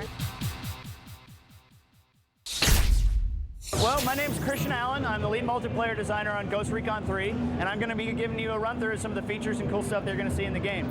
This game's going to be on Xbox 360. It's a launch title, and you're also going to see it on current-gen platforms and PC as well. It's going to be simultaneous release. So the big thing in Ghost Recon 3 is that you're playing as an integrated warfighter system. That's your soldier. It made an appearance in Ghost Recon 2 Limited, but this time we're taking it to the next level. We've worked a lot with the Natick Soldier Center. We got a lot of information from them. We got a lot of contacts with Special Forces. And so I'll go through a little bit of the character's gear that you're going to have in the game. All right, so this is footage from the integrated warfighter system that we got from Natick. We have the advanced technology in Ghost Recon 3. The different gear that you're going to wear is all modeled off the exact real-life stuff that's being made for the Future Force Warrior 2020 program.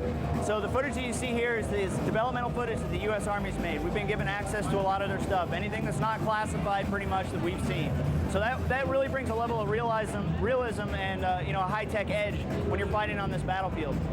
The integrated warfighter system combines a bunch of systems made by different companies. Cry Associates created the suit that you're going to be wearing. It has a lot of features. It has bone induction communication. It has a fully integrated close fit system for the characters. So it has a form-fitting, heat-reducing venting situation. It's got things to lock your weapon into your shoulder. It's got a lot of pads. It's got the new Cry multi-cam camo. And that camouflage is different than the camouflage you see today because it plays off the human response to light. So what that does is, it makes your character look really cool, and it's based off a real high-tech system. The big thing that affects gameplay when it comes to this character is the cross-com system. In the integrated warfighter and the Future Force Warrior system, the soldier has a monocle, and that HUD overlays what you can see in the real world. So it communicates tactical information to the player, just like it would a soldier in real life. Another thing you're going to have is the caseless battle rifle. I'm sorry. The other thing you're going to have is the modular caseless rifle. It fires a 6.8mm caseless round from a 45-round magazine. It's a new prototype weapon system that was designed specifically for the Future Force Warrior system. It's never been seen anywhere before. Now that cross-com system in gameplay, what it amounts to is a new communication system for your team. Not only can you give orders to your team through it, both aggressive and defensive orders, but you can view your actual viewpoint of what your team can see. So you can switch back and forth and see a multi-windowed viewpoint of what they're seeing. And that also ties into the support elements that you're going to have, whether it's calling in an airstrike from a pair of Apaches to ordering an automated drone to gather intel. All that system's right through your D-pad. It's right there at your fingertips, so you don't have to stop and get out of the action. You'll see a little bit here. He's accessing the command map, and everything's all through that cross-com system. In multiplayer, it's also going to be a great team communication tool. Switch back and forth, view through your guys' tools, through your teammates' viewpoints. So, as you can see, this game's set in Mexico City. The whole campaign is continuous. It's all through different parts of the city. It doesn't break the immersion. You don't jump out. You're always there. The plan is to not have load times. You'll just be in the game playing the whole time. You'll notice we have an enhanced reality view. That's used to identify friend and foe targets. Gives you an outline. One of the other things we have is that we've added a third view. In Ghost Recon 2, you had over-the-shoulder or you had a zoomed-in no-weapon view. Now you have over-the-shoulder, first-person weapon, and then the scope view.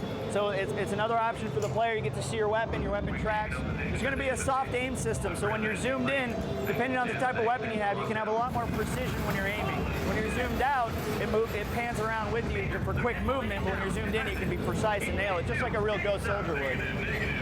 As you can see, the effects on Xbox 360 are just out of this world. We can have There's so much stuff that we couldn't have on the Xbox. It's really great. We're pushing the level. There's a whole filter system that's going to be in the single-player campaign that changes the look, saturation, feel. You see it gets gritty as he's fighting. That's going to be implemented into the combat system to help enhance the emotion of the play. Here we have combat. You see the AI reacting to guys. You see the physics system. The Narcom on the right just called and said, I have an airstrike in. They're going to be coming in soon, and when they come in, you'll be able to look through the Apache's viewpoint as they come in and make an airstrike on the tank.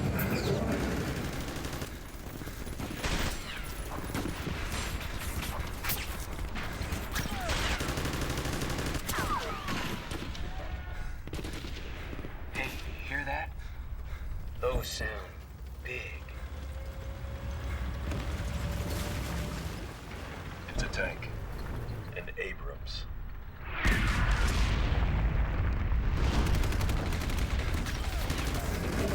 Okay, so here we have, I'm engaging a tank. My team's moving to cover. You can see my scoped in mode right here. I'm going to show up the sniper mode. Zoom in with my weapon. And you drop them. It's pretty tight. So now what's going to happen is the Apaches are coming in that they called in later. I'll be able to call in the airstrike. I selected the vehicle. They just called in, confirmed that they were the order, and you notice in the upper left, it's switched to the POV of those Apaches. So you can see from the Apaches now, here they come.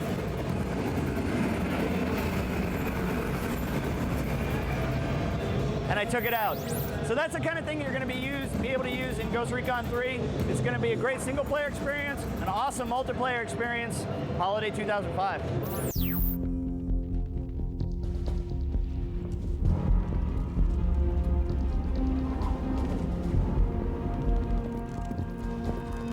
Crosscom activated. Vulture, this is Ghost Leader. Multiple strikers bearing 120. Copy that, Ghost Leader. Targets acquired.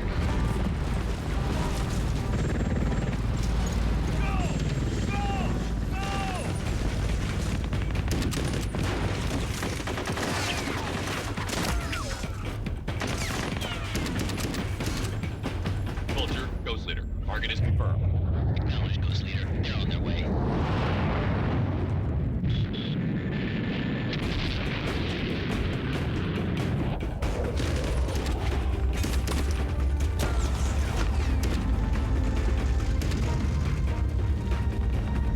I'll take the sniper. Ramirez, take the tank. I'm on it.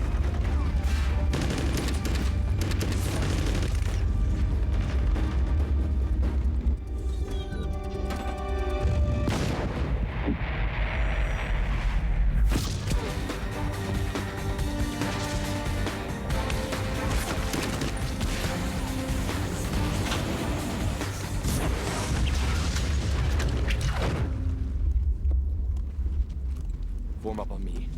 Let's keep moving.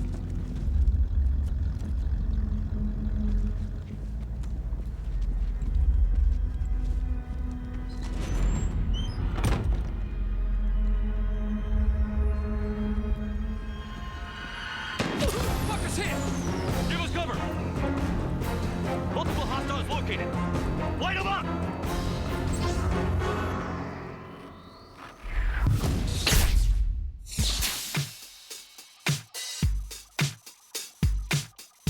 Are you guys ready for the ultimate experience in gaming in the round? Let me show you what experts in LA, New York, and London, 9 digital projectors powered by 9 hard drives. Take a look at what this can do.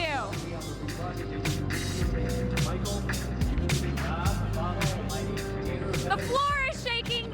There's over 80 minutes, nearly an hour and a half of digital animation that was created specifically for the EA booth. We're just getting started. Ah! First up, let's take a look at everyone's favorite kid wizard, Harry Potter. We've got spells that interact with everything in the environment. If you want magic, we've got it. Well, what we do is we work with Warner Brothers Interactive and Warner Brothers to get access to the film studios, to get the production assets, everything we need to know what they're doing so we can be as close to them as possible. Next, the popular Burnout series decides to get even with Burnout Revenge.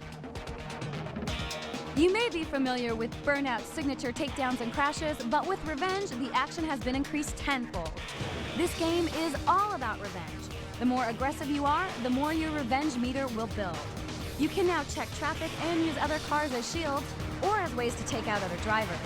What's also new are the vertical takedowns. That's right, you can now take out your opponents from above, if you manage to live that long. Last on our stop, the popular Battlefield series continues with Battlefield 2 Modern Combat. Being released in October for both the Xbox and the PS2, I got more details from executive producer Marcus Nelson. Basically what it's doing is taking online gaming to another level for the console, supporting 24 players online, huge big levels, a lot of vehicles, a lot of weapons, we call them toys, so you kind of create your own kind of experience on the battlefield. At the same time, we're for the first time really in Battlefield's history, we're taking you through a storyline, kind of a single-player option. Wow, so with wizards, fast cars, and multiplayer Battlefield madness, you'd better make sure your couch is comfortable. Because EA wants to make sure you're ready for all their new games, guaranteed to keep you floored.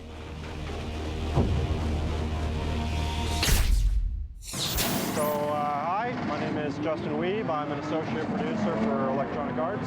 I've been working on Need for Speed Most Wanted, which I'm going to showcase to you here today. So as you can see, Most Wanted is scheduled to come out in November, so it's going to be a launch title for Xbox 360. And I'm just going to take you through the game here. This is the E3 demo that we created. It's going to be a drag race. Most of you will be familiar with drag from Underground 2, so I'm going to highlight some of the differences in Most Wanted.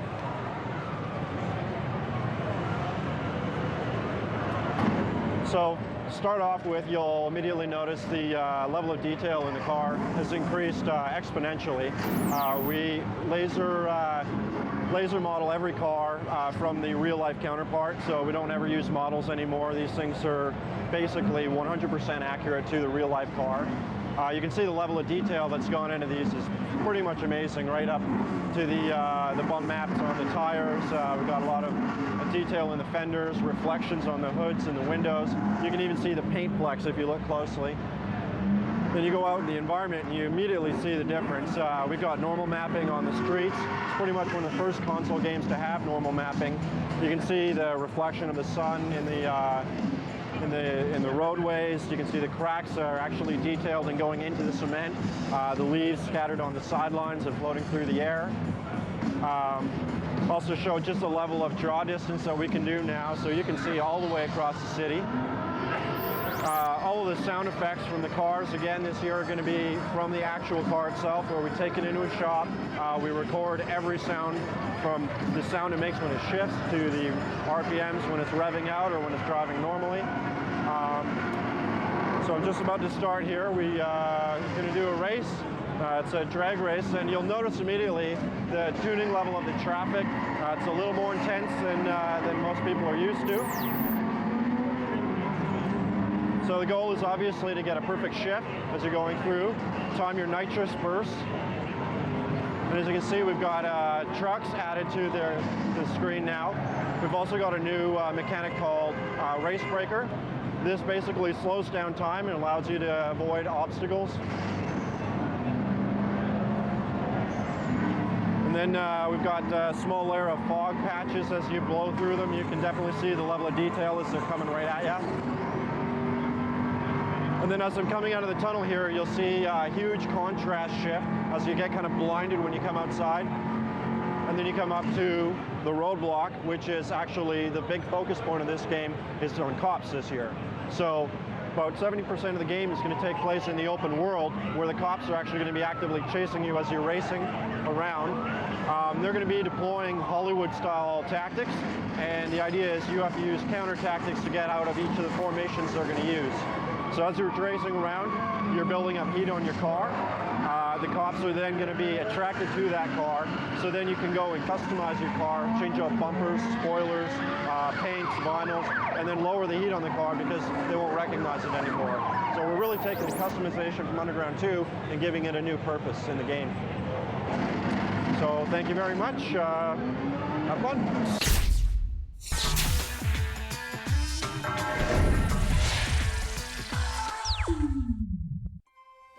Godfather? Yes, Stacy. I need to ask a favor.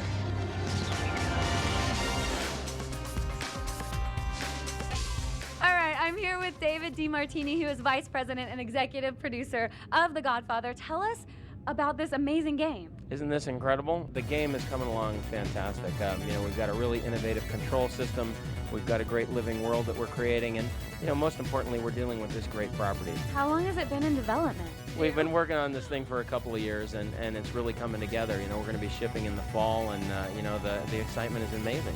You're going to be able to create your own character. You're going to become the star within this Godfather space, and then by virtue of the things you do in the world and how you do it, you're going to earn respect, you're going to gain money for the family, you're going to gain territory for the family, and then ultimately you'll work your way up through the family ranks until you become the Godfather.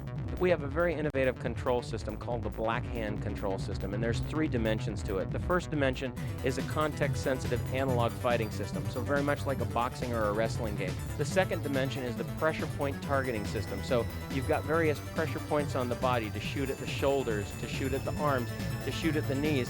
You want to be as violent as you need to be in any given situation without being any more violent than you had to be. When you do that, that's when you're going to maximize the respect that you get in any situation.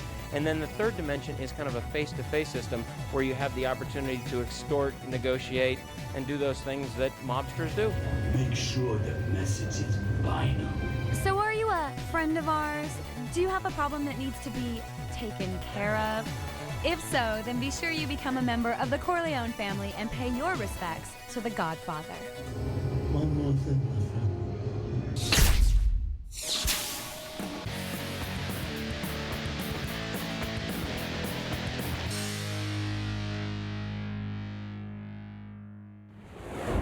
Hey guys, what's going on? It's Joel Gordine, the 2005 E3 Insider Spike TV fan cam guy, and we are going to listen to the Xbox 360 demo brought to us by the Microsoft guys themselves. Take it away, guys.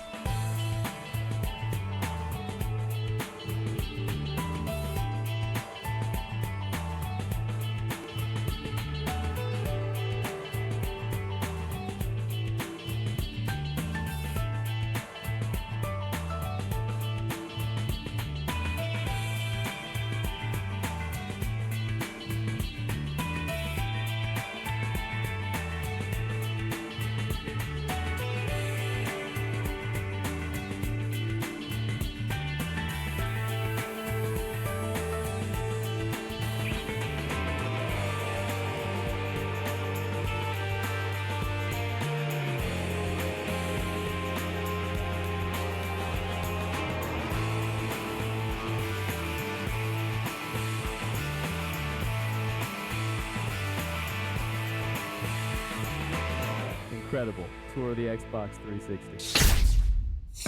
Hello, I'm Chris Reinhardt, project lead on Prey. Prey is the story of you play a young Native American named Tommy, and you're stuck on this reservation. You're kind of in a dead-end job. You're not really interested in where your life is going and what you're doing, and you just want to get off the reservation. And then one day, aliens attack, invade, and abduct you, your grandfather, and your girlfriend, as well as a whole bunch of other people on the reservation.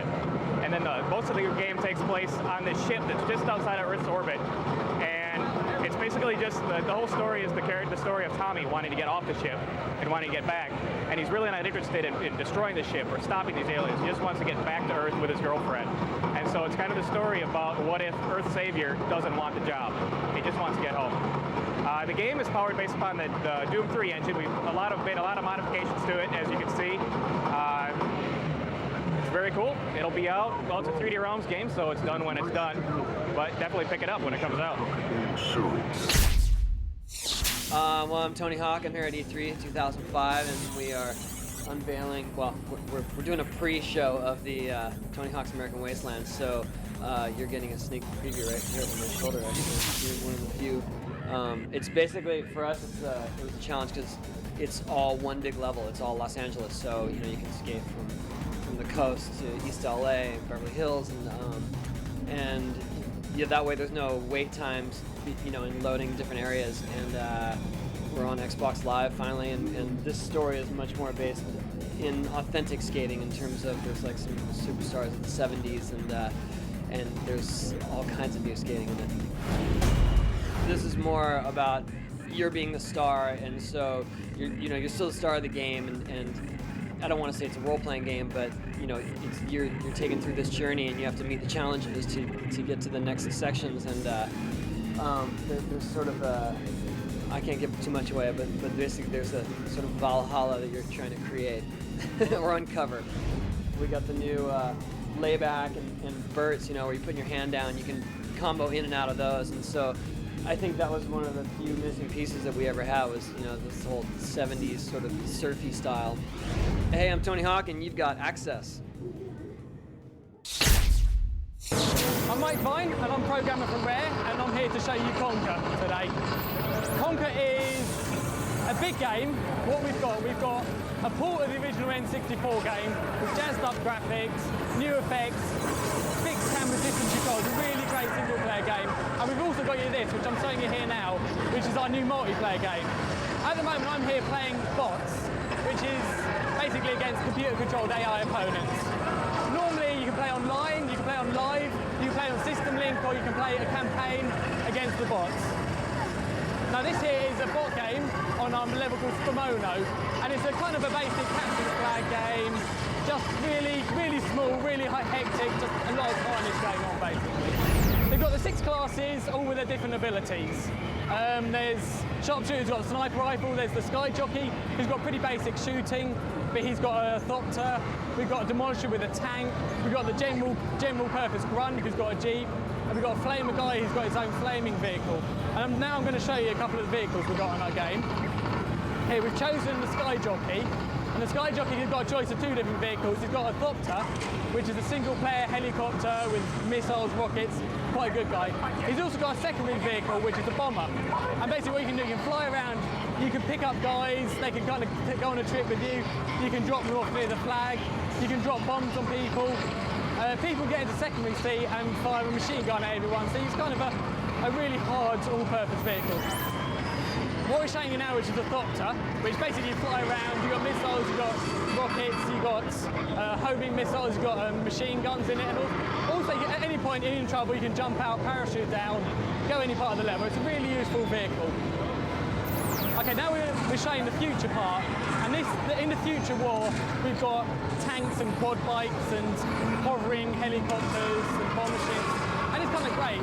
And the tank here is a 2-player guide, so what you can do, you can either drive on your own, go around and shoot people, or a friend or guy with a live or a bot can jump in the back and control the guns while you drive around. It's all-purpose vehicle, it's great, it's fun. This is Conker, it's a great live game, we've got bots. It's coming out on June the 21st. I'm Mike Vine. Thanks. I hate Adam Sessler. I'd rather suck on a urinal puck than play this game. Why does he get to play video games and review video games on a show about video games? Why does he get to spend every day with Morgan Webb? We've got a preview of the hottest new releases. Yeah! Obsessed with video games? Watch X-Play with Adam Sessler and Morgan Webb. Weeknights at 11. Hi, my name is Justin, and I'm the business manager in the Blue Side in Korea, and we're the developers of Kingdom Under Fire, The Heroes.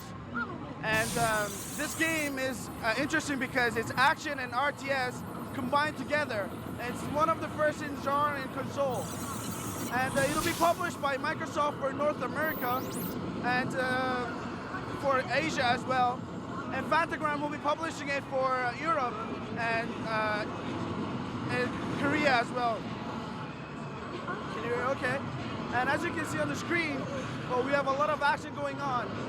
And this game will be released on September 2005. Is that right? And what's interesting about this game is that you'll always have to use strategies while doing the action. And as you can see, there's a boss that I can kill, and all the skill points I can use it with the special weapons like this. And it's only exclusive on Xbox and Xbox Live. And it's playable for 6 players on Xbox Live, and it's only single for Xbox. And for 6 players, it's up to 3 versus 3 on Xbox Live. And that's a troop battle, hero battle, and invasion modes. There are several features that are available as well. And there's about 50 campaigns and over for the whole campaigns, and it takes about 50 hours approx to finish the campaigns. And the players won't be tired of playing this because there's random missions, new campaigns, new maps. Everything is new from the Crusaders. Well, what I'm doing right here is the action. What we do is control the heroes and kill all the troops that you need to do. And there's missions that are given in each time. So what you do is you give strategies in the mini-maps. You give a strategy for Marine, let's say, and the Knights you send to another troop, and the Cavalry to make them run as if they're real cavalries and run over enemies to give greater damage. They use archers at the back to shoot from the back, and it's always the strategies that are important. And for this game, differently from the Crusaders, it's more actions than strategies. As you can see, it's pure action here. So you hit the enemies, you kill them. Once you kill them all, you go to the next level, and that's how you do it. And that's about it. The Activision booth is slammed with games like Tony Hawk American Wasteland, X-Men 2, and the movies. We sent our own Oliver into action to get the scoop on a few of Activision's hot titles. 10 Hook. I'm here with my boy Rob Alvey. He is a senior producer on Call of Duty 2 Big Red 1, not to be confused with Call of Duty 2, correct? That is correct. Call of Duty 2 Big Red 1 is a completely new game, totally original for the current generation consoles, PS2, Xbox, and Nintendo GameCube. For the first time in any Call of Duty game, we're going to be following the same player character and his squad all the way through from beginning to end. So we take the title, Big Red 1 comes from the U.S. 1st Infantry Division. These are the guys, when they sent the troops into war, they got there first. It wasn't a pleasant job, somebody's got to do it, and they go through great historic battles through North Africa, Italy, all of Western Europe. All right, typically you guys would have had to stand in this kind of line to get this kind of look at Quake. I'm here with Todd, the CEO of id Software, so let's take a sneak peek. We've all heard about Quake 4, we've all seen a little bit of Quake 4. What can we expect? If you're familiar with Quake 2, it's a continuation of the Quake 2 storyline, except for, way over the top with graphics. We're using an augmented version of the Doom 3 engine, and even in the middle of the game, you actually turn part into one of the aliens. But that's the key to actually bringing them down, because now you have the insight into their network, and you can take them down from the inside. What we've got here is Ultimate Spider-Man. This is based on the Marvel comic book of the same title. This is an updating of Spider-Man for the 21st century. What we've got here is a Spider-Man that's still in high school. He's got all the same problems you had in high school. You play about half the game as Spider-Man and about half the game as Venom, so you're playing as the bad guy for a change. From comic book games to hard-hitting shooters, Activision has something for every gamer. Okay, this is Glenn Cristobal. I'm a tester from Activision Games, and I'm doing a demonstration of Ultimate Spider-Man from Treyarch and Activision. And this game utilizes a 3D comic inking technology, as you can see. Got real juicy colors, great art style, and it's based on the Ultimate Spider-Man comic book, hence a comic book look. So I'm going to swing through the streets of Queens, New York. This is going to be a free roaming game, and you'll be able to swing through Manhattan, through Queens, and okay, so I'm going to go down to Peter Parker's high school and show you our awesome motion graphics panels that we use for our cutscenes.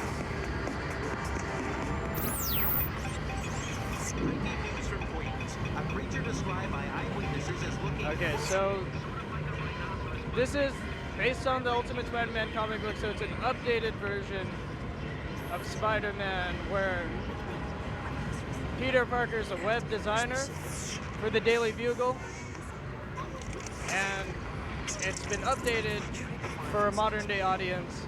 So what we have here is they find out that there's something on the loose and that Peter Parker should check it out. Spider-Man.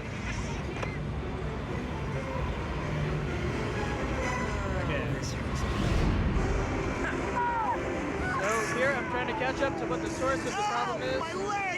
But in the meanwhile, I'm seeing that people are in danger, so I have to save them on time. While I make sure I don't get too far away from I just need to pick him up and move what's happening. Easy stuff. Alright, so you see the red outline, the green outline means he's safe. It's another motion panel scene. You see how the comic panels are integrated with the gameplay. Okay, so here, this is what we call a threat assessment meter. It's a timer that's ticking down, and basically you have to solve it on time or else you fail the mission. In later parts of the game, you may have to balance between which ones you do in order to get everything done on time. Alright, so these are the thugs that were stealing TVs just a minute ago.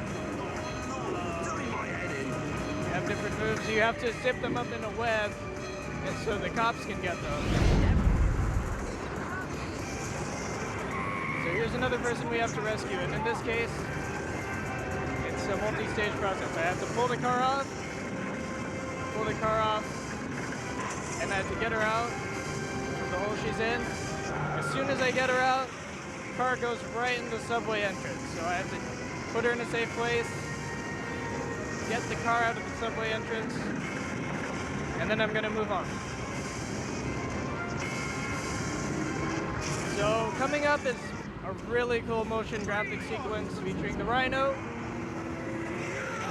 It's another example of our comic panels, how they tell the story, they jump out the page and bring the story to life.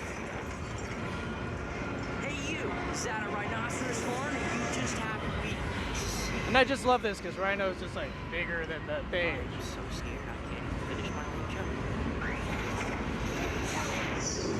joke. Some all the way across, pages and pages of comic book panels. Don't worry, nothing's broken. Except my spine, ribs, everything else. So Spider-Man jumps from one panel to the other and resumes the action. And this goes on. Eventually he hits a bot. He goes into a confrontation with the Rhino, but I'm going to show you another part of the game, which is that you can play as Venom. Venom is almost half of this game. Give you another look at our character design, our 3D comic inking technology for the characters. Notice the morphing eye texture right there. So Venom's a little different from Spider-Man. He's got different moves. He's got a locomotion jump. He can propel himself forward.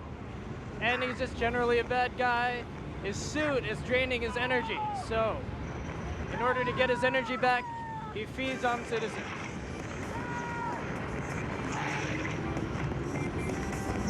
He can generally wreak havoc,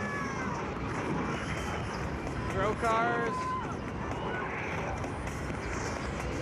climbs the walls. He can do some damage on our walls. Come right up, and I'll show you another sequence, another comic book sequence. This time for a mission that's going to feature Venom. So that's Peter Parker. He notices something's going on, and it's Electro.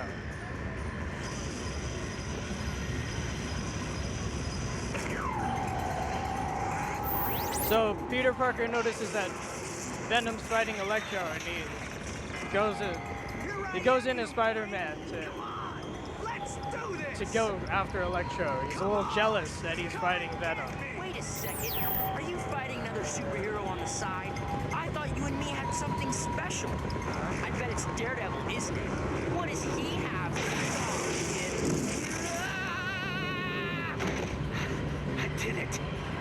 I finally got Okay, so now Spider-Man is down, and Electro wants to get him, but Venom wants to get him too. So what ends up happening is a battle over who gets to fight Spider-Man. And I want to add that the story for this Ultimate Spider-Man game was written by Brian Michael Bendis, the original writer of the Ultimate Spider-Man comic book series.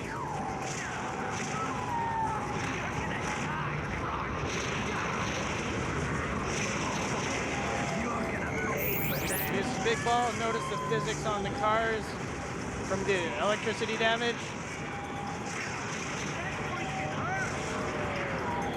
So he's gonna go up. He notices that he's in trouble, so he's gonna charge up on the blue sign here. We're gonna do it right.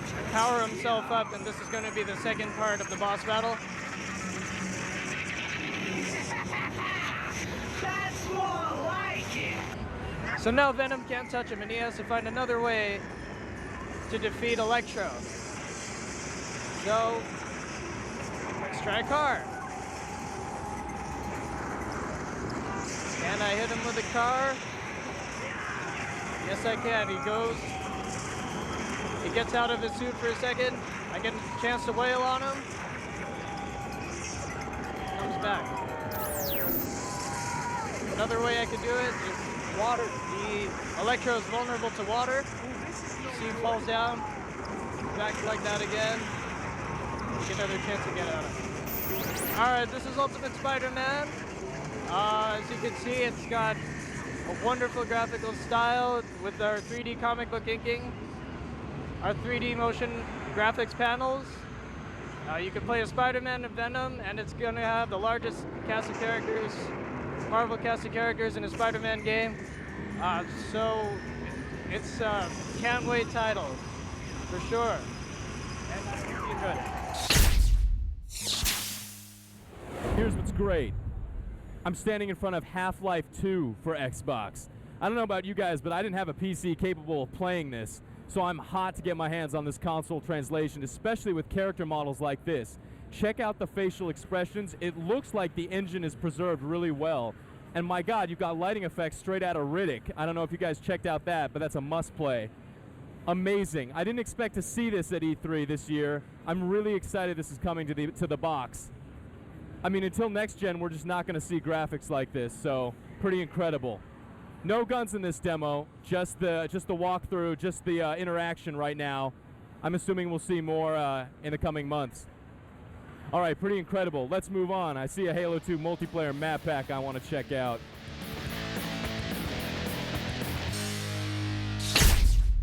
My name is Rasmus, and I'm the game director of Hitman Blood Money, the new version of Hitman that has actually been underway for quite some time, because we started the design of it before we actually started doing contracts and did the whole pre-design there. And it's a Hitman game with the very big multi-layered epic story introduced again. Basically the whole game is new, both from the graphics. The graphics is a brand new render engine that is cross-platform and totally customized to each platform, which means that we didn't develop a game for high-end PC and just ported it to PS2, and not vice versa either. We actually built everything so that it fitted the exact platform. A short description of the storyline is that ICA, which is the contract agency that Hitman works for, and another big, very important agency are sort of competing against being the best at this cloning thing. Hitman, being the only perfect clone and very, very good at what he does, of course makes him very interesting, and he gets caught up in the middle of this whole rivalizing. So basically Hitman is being left alone at some point in the game, and that's sort of lineup of the plot. In terms of technicalities, everything is new. Like, you have new camera controls, which is independent now and not the stick cam that we had before. We have AI that is totally rewritten, which means that NPCs react to stuff that you drop. They react to dead bodies, move them from the scene, bring items to their quarters, so you have to bring it back if you just drop it. But most importantly, actually, I think the biggest new feature is all the stuff that goes on around the game. The name is Blood Money, and that of course means that there is lots of money involved. You make money on each mission, and that money you can choose to spend on various things. One thing which is probably going to appeal to gadget people is that the 5 key weapons that Hitman has, there is 60 weapons in all, but the 5 key weapons can be upgraded to sort of suit the way you play the game, which means if you have the very stealthy way of playing it, well, you upgrade maybe your sniper rifle. If you like going Rambo, or at least in maybe one playthrough of the game you like going Rambo, you upgrade the shotgun, for example. Each of these weapons are going to have between 10 and 20 upgrades that is drastically going to affect how the weapons work. Another thing you can spend your money on is actual intel.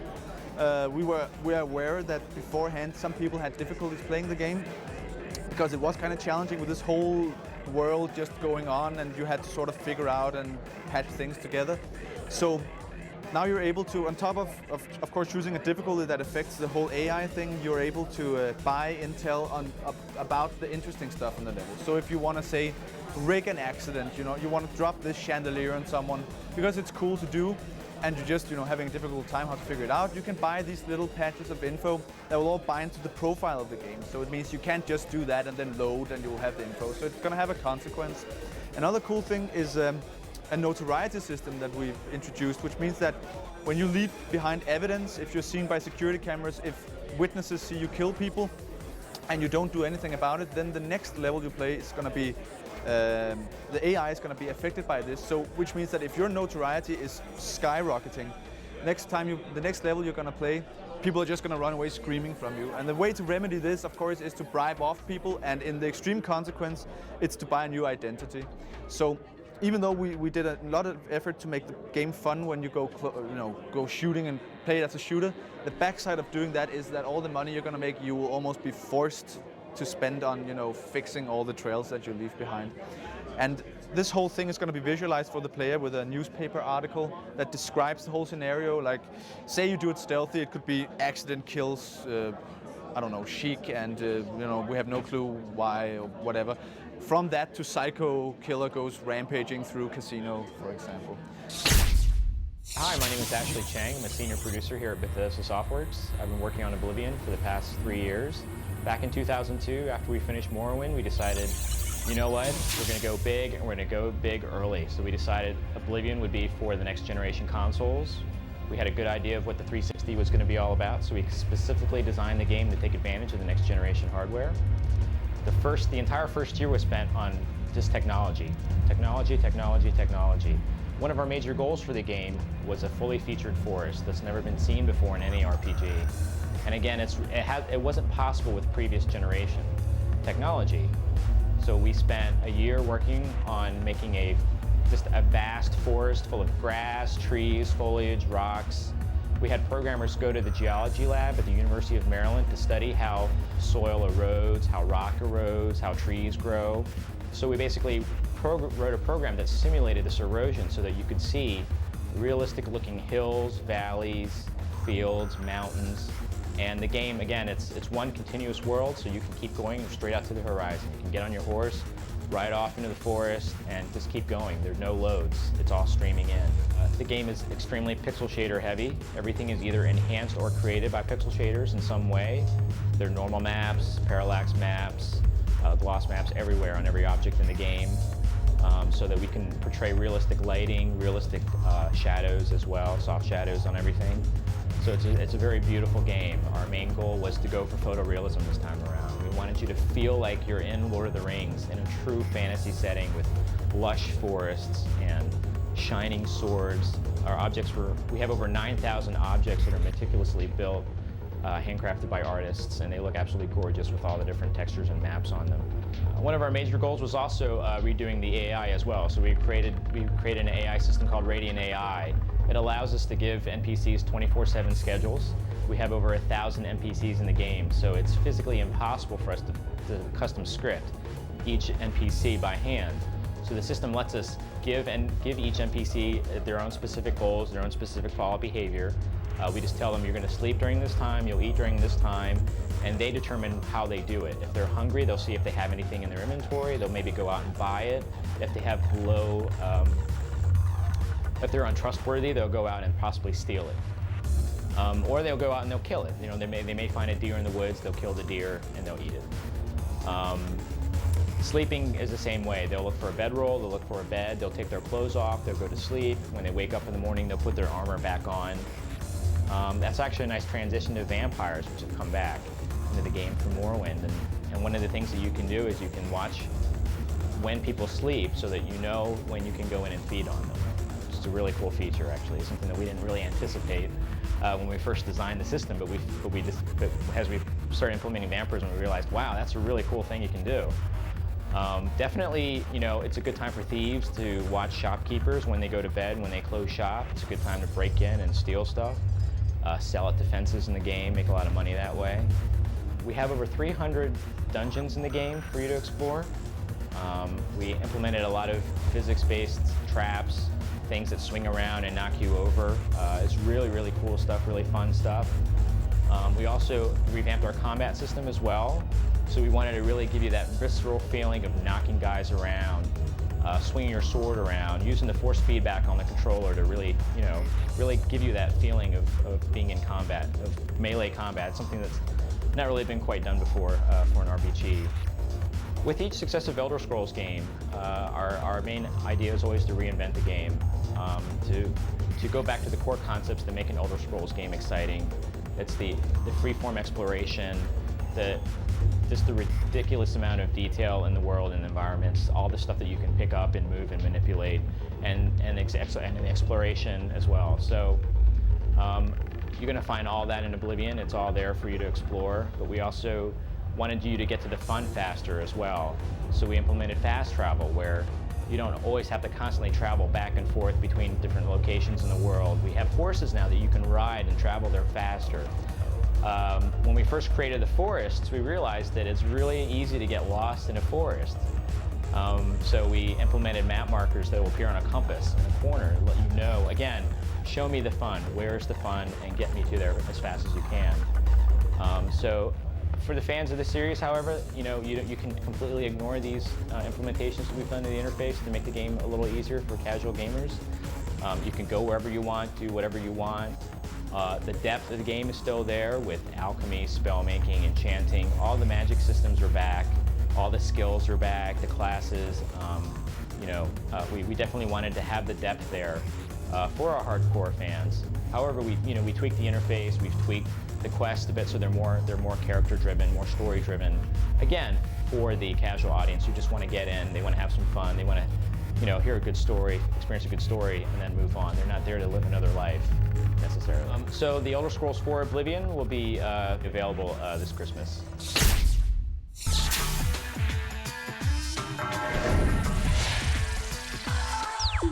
Finally inside the LucasArts booth. I went through the pat-down, I got through the metal detector, they screened me for a background check. Now we got Star Wars Empire at War over here on my right, and we got Star Wars Galaxy over here on my left, but where I really want to focus my attention, and I'm sure you do too, is Star Wars Battlefront 2. Come on.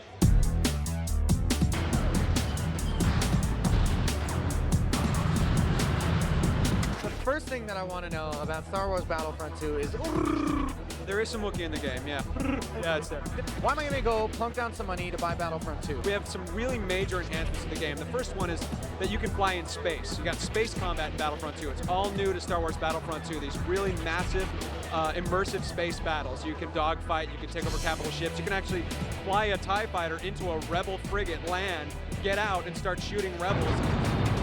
That TIE fighter pilot can jump into an X-Wing if he wants. He just, and so now he's flying around in an X-Wing, blowing away rebel ships with their own ship.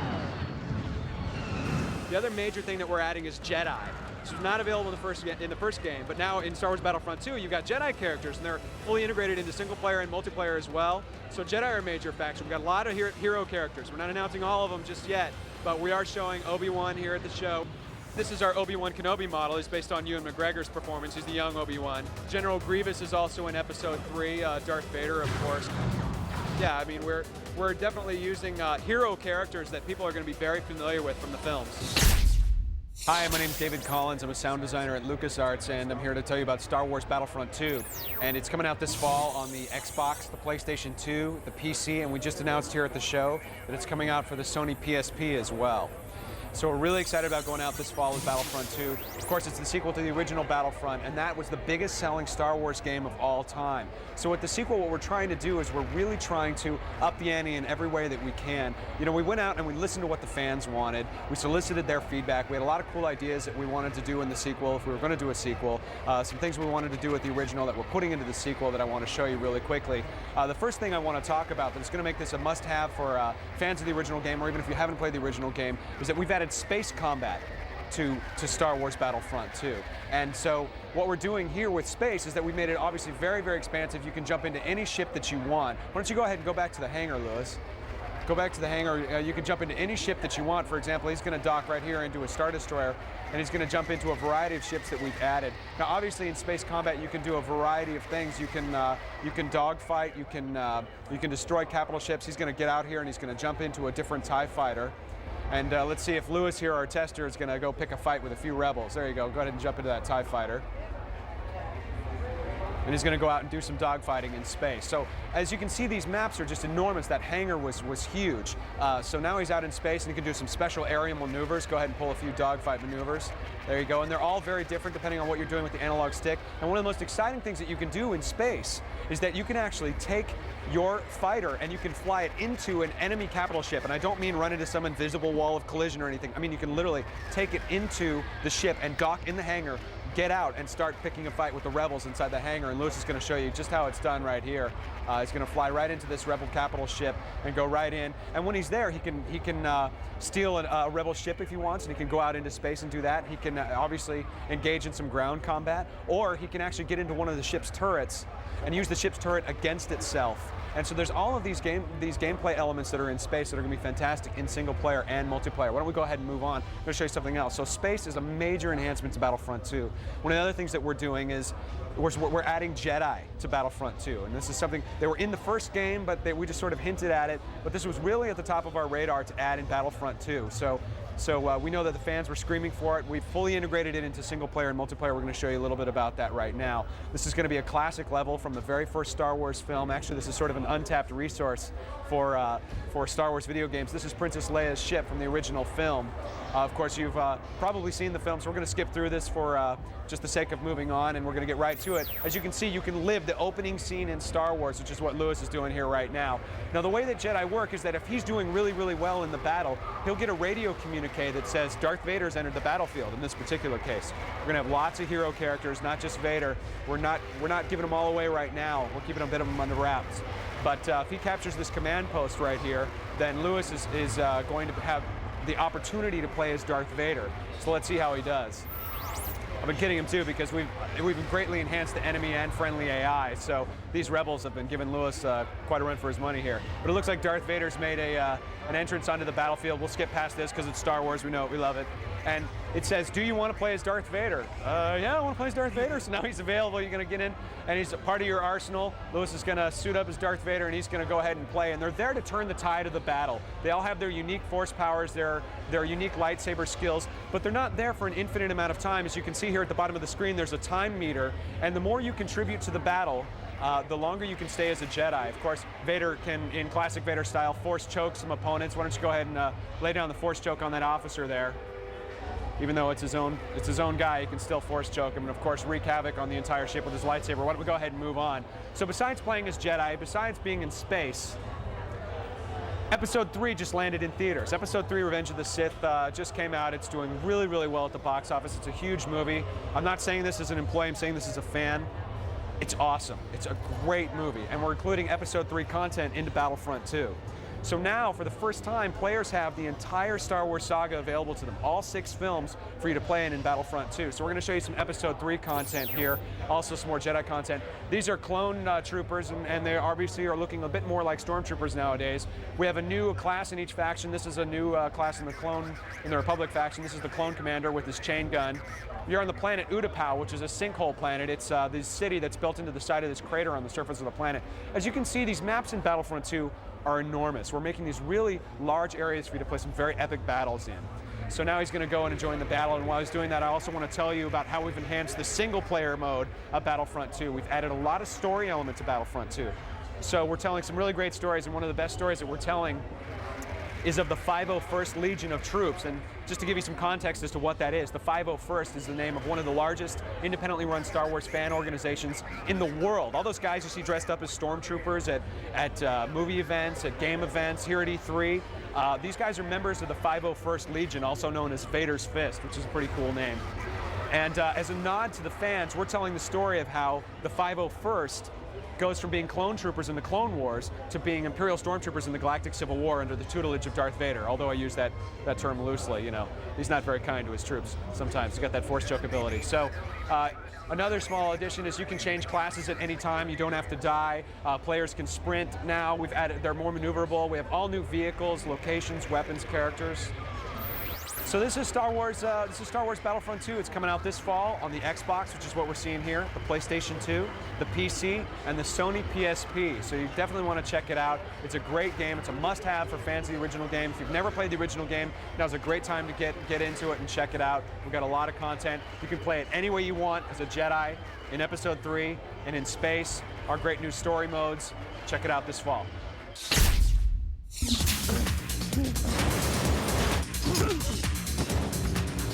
All right, Oliver here. I'm at the Sega booth, and I've been doing this for a little while now. We've been on this E3 Insider thing for a bit, and I'm going to make some executive decisions. I got a ton of games here, but there's two I want to focus on. Come on. All right, so I'm here with William Ho, who is the lead game designer on Full Auto, which is one of the only playable Xbox 360 demos on the show floor, right? That's right. We're really happy that we got on board with Xbox 360 right away. Some people might remember our Crash demo from the Game Developers Conference from a year ago. This is an extension of this. You get to drive fast in 20 different awesome cars, 30 different weapons, really awesome environments that blow up as well as in any first-person shooter. So really, we think we're the Swiss Army knife of action games right now. What have you been able to do with the software using the new hardware of the Xbox 360 that you wouldn't have been able to do on previous consoles? Oh, this game would absolutely not be possible on current gen. That's because of our physics. We have a really, really sophisticated physics engine. It's our own technology, and it drives everything that happens in the game. Okay, what, blowing up cars and driving fast and getting in wrecks just isn't deviant enough for you? I got just the thing.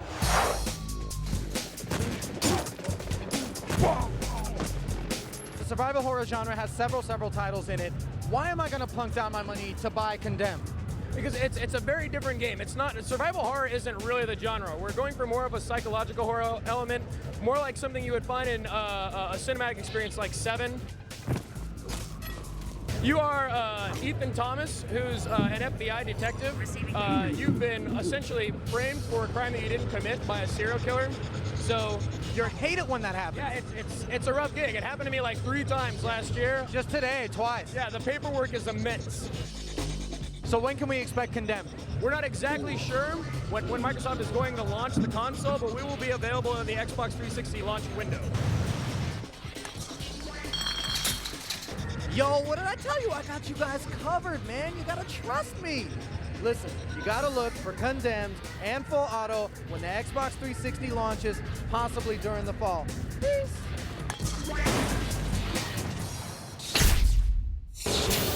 So hi, I'm Scott Hawkins from Sega, and I'm the producer of Full Auto. This is Full Auto running on the Xbox 360, the world's most destructive racing game ever. One of the really cool features we have with this game is the ability to manipulate time. And I can actually go through and set up some crazy moments here with destruction to a level you've never seen before. And it's important to note here that everything's being done in real time. These are not canned animations. It's being done with real-time physics. And you look here, and there's just a crazy level of destruction. One important thing to note here is that the destruction is not just on the cars, but it's also on the buildings and many other objects in the environment as well. Look, I just got 4 kills in a row, pretty nice. As I go through, I can run and fire off my machine guns, and I also have a missile launcher as well. You'll have 30 different weapons to choose from in the final game, and lots of different action, many different cars to choose from, tons of tracks, over 60 different events to race in career mode. One really cool feature we have is unrack. So as you go around a turn and you don't take it quite right, all you have to do is hit a button and you can unrack, rewind time and go back and get another pass and try again. The more destruction you create, the more unrack clock you get and the more second chances you get. Let me show you some other cool features there as well. Oh, good chance for unrack again here. So I'm going to go around this corner and oh, another one right there as well. Sometimes you just gotta let yourself get killed, but here we go. We're gonna get another pass at it. Here's a critical moment. Check out this one. real time and take a quick look at that. Check out the destruction here. As I unwind time, we see a car carrier holding multiple cars, strategically placed right next to a gas tanker. And as I blow it up, it sets off a chain reaction. And you see the cars and the explosions and everything just go all over the place. It looks amazing. We also have different camera views. Checking out here, here's the weapons view. I like this one a lot, where you can actually see the weapons right on the hood of your car, and you can aim the weapons in different directions. Take out the different things you want to take out. Also, we have shortcuts. So as I come up here, I time it right, I can take a shortcut through this building and cut off a little bit of the track. Oh, I gotta get this guy. There we go, nice. We also have multiple presentation cameras. We have death cams, kill cams, even jump cams. So as you go through the air, you get to see it from lots of different perspectives as well. Here's a little shortcut I'll do through the store right here. Right there, nice. You can take out gas tanks. Even look at the train blowing up on the L train right across the top. And there we go. Finished third place, not too bad. So this is Full Auto. It's coming out soon. It's for the Xbox 360. Hope you enjoy it. Hi, my name is Frank Rook. I'm the lead game designer on Condemned: Criminal Origins. I have here Matt Allen. He's the lead artist on the project.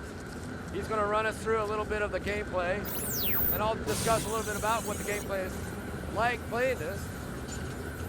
What we have here is a first-person action game with a little bit of survival horror elements. And what we mean by that is that the pacing of the game is just a little bit slower, a little bit more methodical than what you would experience in a typical first-person shooter. Also, you don't necessarily run around with the gun blazing. You have opportunities to pick up weapons, debris weapons, and use them as melee. As you can see here, Matt pulled off a pipe. The AI also pulled off a pipe. And so the action really gets the player face-to-face with the AI, which is really great because the technology of the 360 allows us to do all kinds of fancy stuff with the textures, normal mapping, per pixel lighting, all kinds of shaders going at one time. So when we get up face-to-face with these enemies, it looks really great. We also have another component to this game, which we call the forensic investigation. Allows the player to track down a serial killer using all kinds of forensic tools.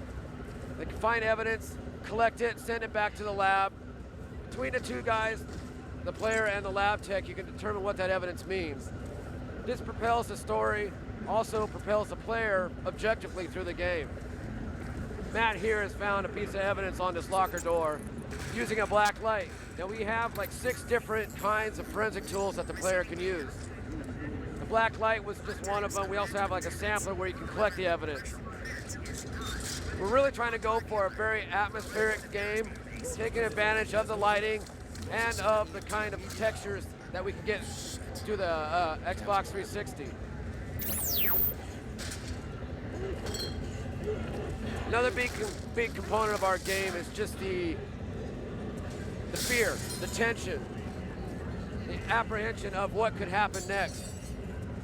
The AI is very smart. A lot of times they don't just come running at you. They'll take advantage by hiding behind columns, jumping out and attacking the player. A lot of games in the past have taken advantage of that where, they've scripted events where AI will jump out windows or around corners. We're trying to get the AI to do it dynamically. So every time you play this game, it will happen a little bit differently. Keep the player on edge, keep them a little unsettled about what could happen next. We supplement combat with firearms as well as a taser to make a very well-rounded combat system for the player to use. Matt, as you can see, this guy had a pipe. He saw that Matt had a locker door, which is a much superior weapon to the pipe. So he dropped that and went and got a locker door himself. They're very smart that way.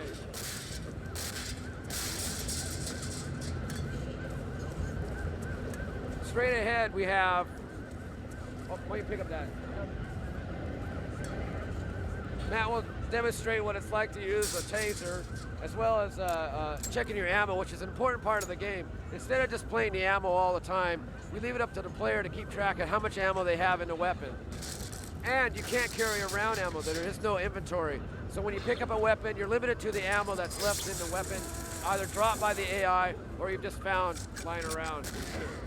The taser is really handy, especially when you come across an enemy that has a firearm and you only have a melee weapon. It's a way to get the distance between the two close. So you zap the guy, he goes into a stun state, allows you to run up on him, steal the gun away from him, and use it on him. The story is about chasing down a serial killer, but a lot of times it pits the player in the middle of this kind of urban warfare between the police and very violent criminals. So right here we have an example of the police trying to take down a few violent criminals that are just running around this urban alley area. So the player's objective is not necessarily to kill all the street people, but it's more of an incidental situation, whether it's self-preservation.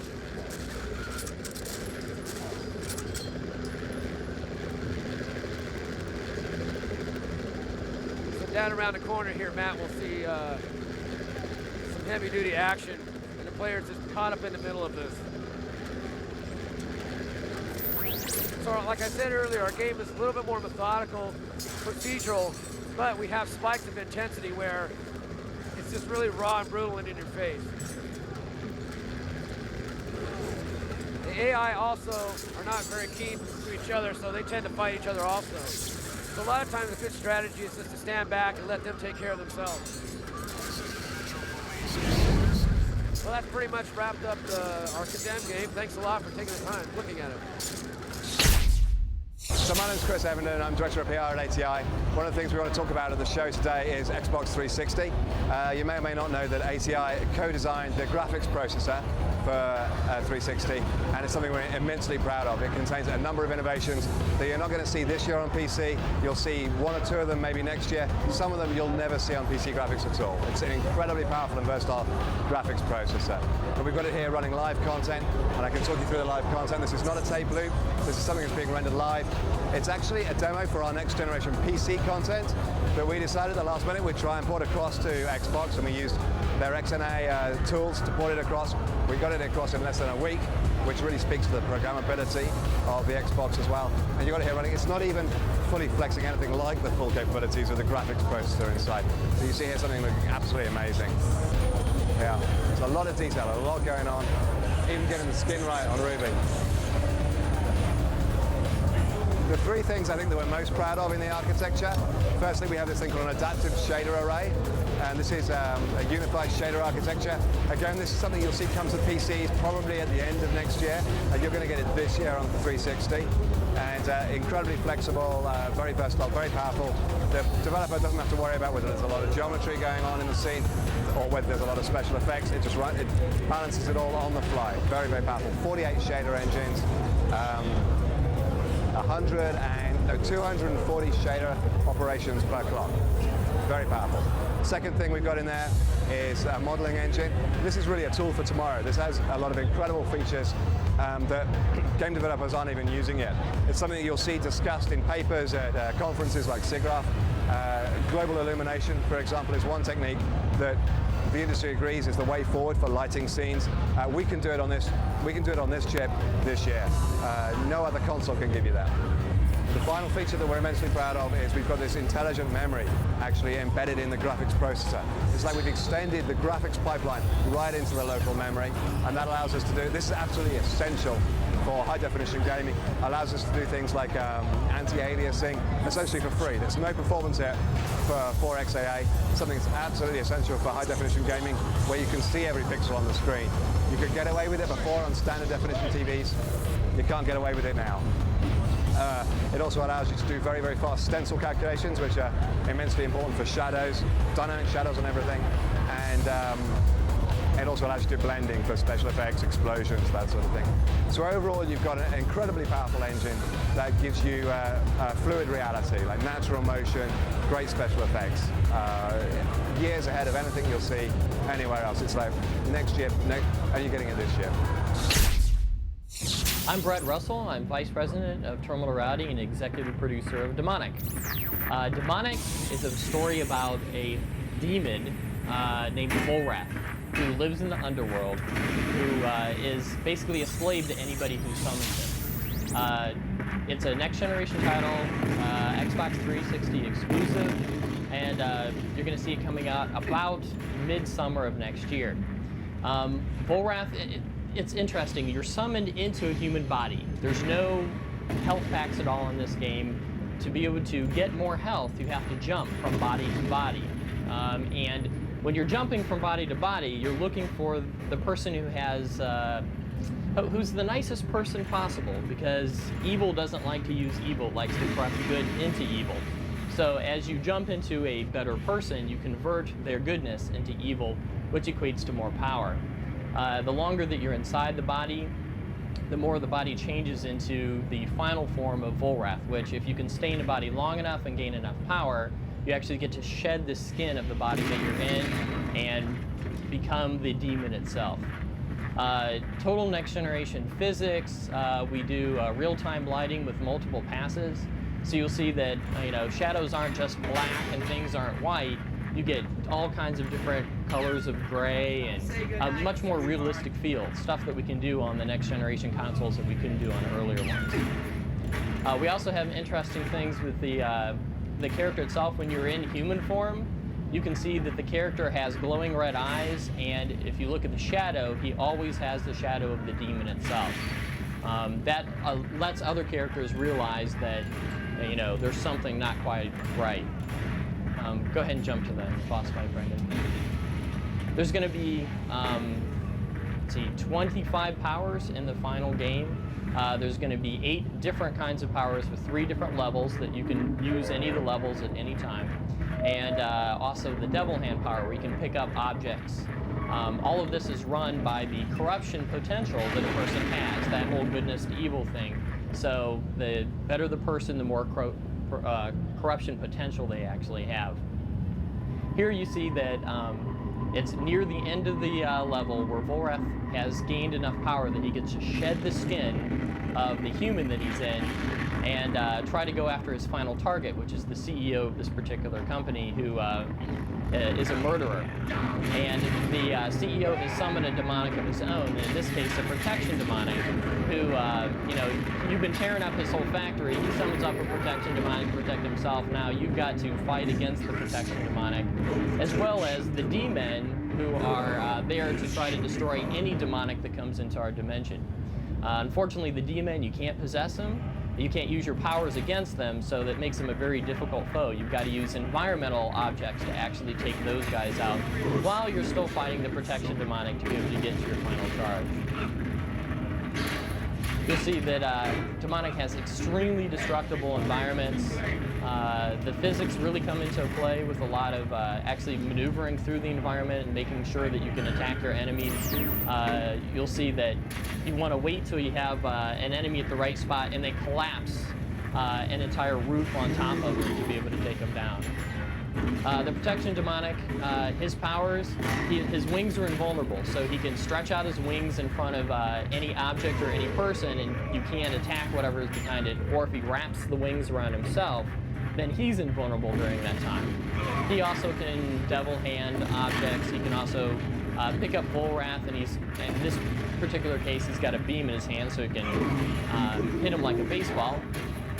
So you got to try to kill him while the demon are also trying to kill you as well.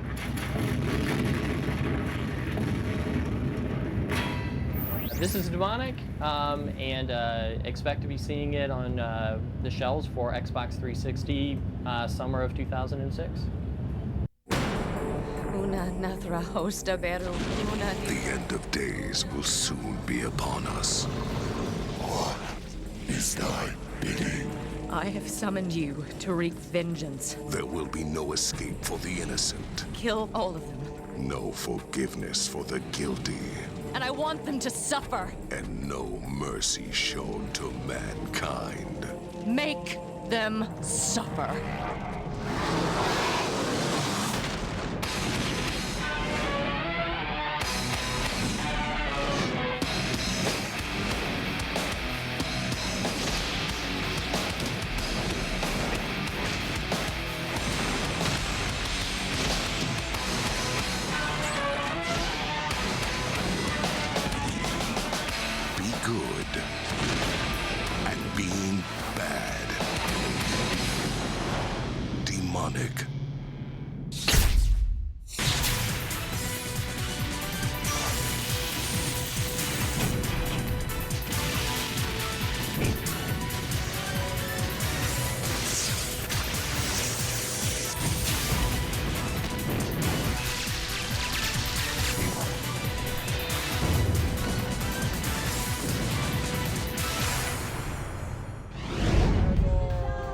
Itagaki of Team Ninja. Well, this year at E3, Xenon, well, it's not Xenon anymore, it's Xbox 360. The DOF4, has been the big talk of town, and people are excited about it, and I'm excited about it. Well, Xbox 360 allows me to turn my vision in my head onto a TV screen. And, for instance, like the use of camera, what we call spider cam, where the camera, drops from the sky and follows, downwards. Such things, were made possible. It just, excites me to know that now I can do all these things. I'm Itagaki. You have access. Hello, my name is Robert Haminer. I'm going to be demoing Darkwatch. Darkwatch revolves around a character named Jericho. So this is one of the many horseback levels. We also have some vehicle levels as well.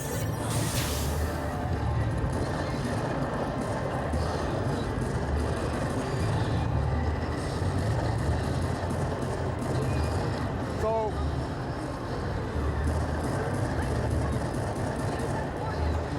as you can see, we can do full 360 on the horse, along with leaning off the horse so that you can take cover behind the horse. So on this level, I'm fighting alongside the Darkwatch Society. They're helping me on this level. Darkwatch is basically a society that hunts vampires and other monsters.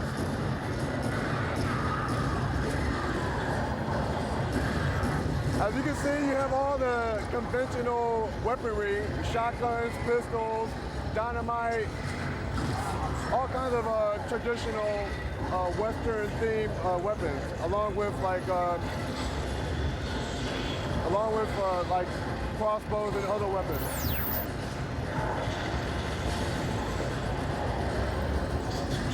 One of the cool things about Jericho is as you're playing the game, he's becoming more and more a vampire.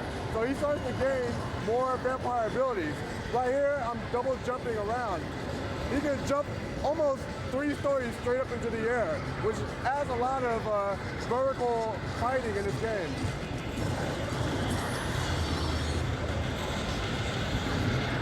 Another one of Jericho's vampire abilities is be able to see in the dark, have a longer range of vision, and also to detect important elements in the game. Every weapon has a knife attachment, so they all make good melee weapons.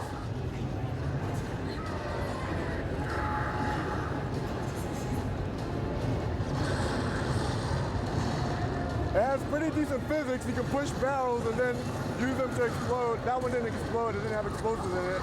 You also have TNT.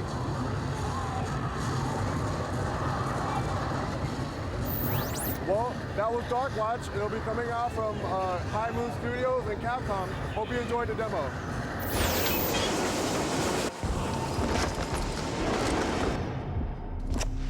Hold it right there. You got no clue what you're into. What have you done?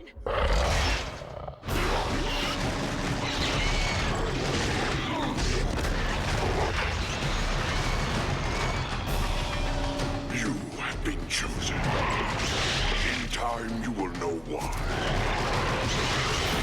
You want to gun down Lazarus? Win back your soul? I'll give you the soldiers. I'll give you the bullets.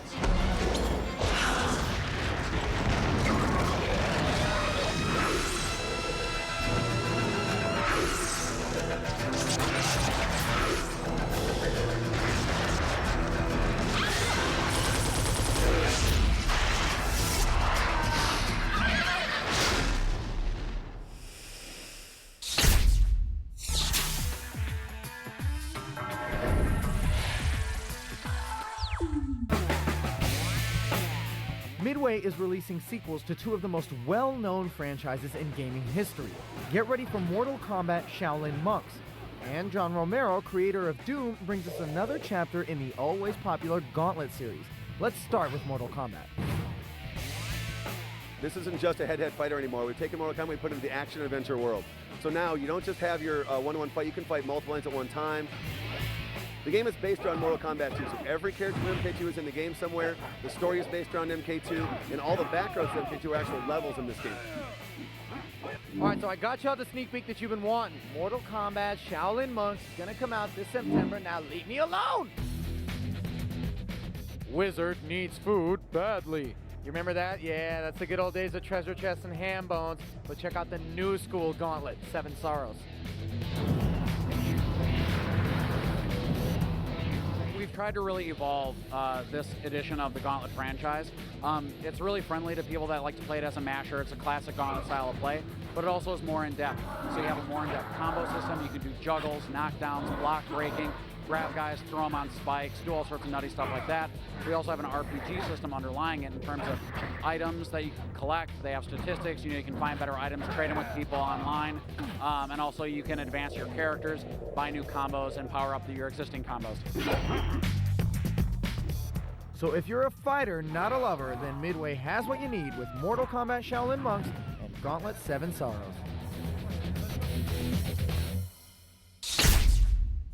My name is Adam Poole. I'm a lead designer on Mortal Kombat Shaolin Monks. Shaolin Monks is a action-adventure platformer game. We rely heavily on the combat, and it's recreating a lot of the MK history. You know, like those MK backgrounds that used to be 2D, we've realized those to fully 3D backgrounds. So, for example, right here we're looking at Goro's lair. We have like the enemies that are the eyes that are in the background from Mortal Kombat 1. Now they've become enemies and they come out and they fight you. We've taken all the characters from Mortal Kombat 1 and 2 and they're in the game. They're boss battles, they're cameos. They help you fight along in the game. Raiden, for example, here is your guide throughout the game, teaching you things here and there. The game is single player. You can also play co-op. You can play Liu Kang or Kung Lao. Plus, there's extra stuff that's always unlockable. We also have a versus mode in the game. One of the great aspects about this game is the combat system. Looking at a lot of combat in most games, you're usually fighting one enemy at a time. But you want to hit some guy that's at your side or behind you. We give you complete freedom and control over that. So whatever attack you want to do in any direction, we do completely different attacks. And the combat system is very fluid. It's really, really easy to pick up, but it's great because it takes a lot of time to master. So you can do these big combos like this. Every room in the game is going to have some sort of secret. Mortal Kombat's always about the secrets in their game, so that'll give a lot of the hardcore fans stuff to search for. Now we're looking at these guys right here. Every once in a while, enemies will get into a fight with each other, and we call those team attacks. So for these guys, these are like feral, grunt type enemies, so they're going to fight each other. If you get near them, you're going to get hit. Now the backgrounds in the game actually play a very, very integral part to the puzzles, the hazards. Instead of just defeating an enemy normally, you can toss them into a fire and kill them instantly. Now you won't get any experience points or anything like that, but you do get an insta-kill. You take care of the guy really quickly. Of course, we have all the existing Mortal Kombat special moves, the Mortal Kombat 2 fatalities. We've taken a lot of that stuff, realized it in 3D, made it better, made it even cooler. Better effects, things like that. There's also weapons scattered throughout all the levels in the game. So, there's a giant broadsword. Of course, these weapons are, extremely powerful. They allow you to chop enemies' heads off. You can always, of course, split them straight down the middle. We have also the impales from the previous Mortal Kombats. We've taken a lot of the stuff that the fans love, a lot of stuff that people really like about Mortal Kombat. Of course, it's definitely into the game. Now, in a couple seconds, I'll take you into some other rooms. I'll show you some of the background hazards and some of the fatalities in the game as well.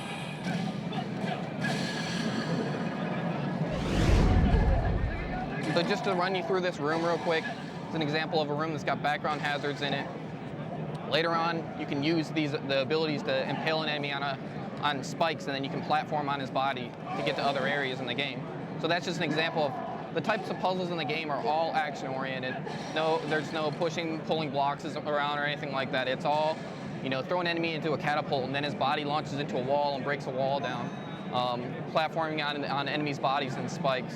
You're always using your opponent or your enemies as a key to get through the puzzles in the game. There's another cameo of Johnny Cage in the game. These guys constantly are showing up, helping you. You're fighting alongside of them, sometimes against. There's a lot of boss battles in the game. A lot of the evil bosses from all the Mortal Kombat games are in here. So all the players are upgradable. So as you're playing through the game, you can get things like fatalities. There's also multalities and brutalities. Basically, more and more ways to kill multiple enemies at one time. The fatalities in the game are used on single opponents. There's a big variety of fatalities. Of course, they're all hidden. There's different ways to find them, doing specific combos and things like that to find the fatalities. So the way the fatality system works is there's a meter, and you build up the meter, and then once it's full, if you want to instantly kill an enemy, you perform the fatality input. Now here's the Mortal Kombat 2 hat slice down the center.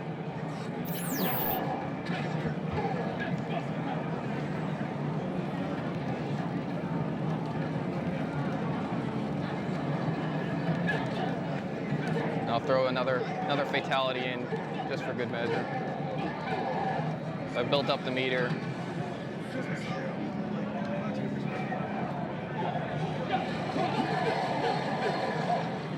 Just to show you that we also have, we've got a lot of fatalities in the game, a lot of things, multalities, brutalities, things like that.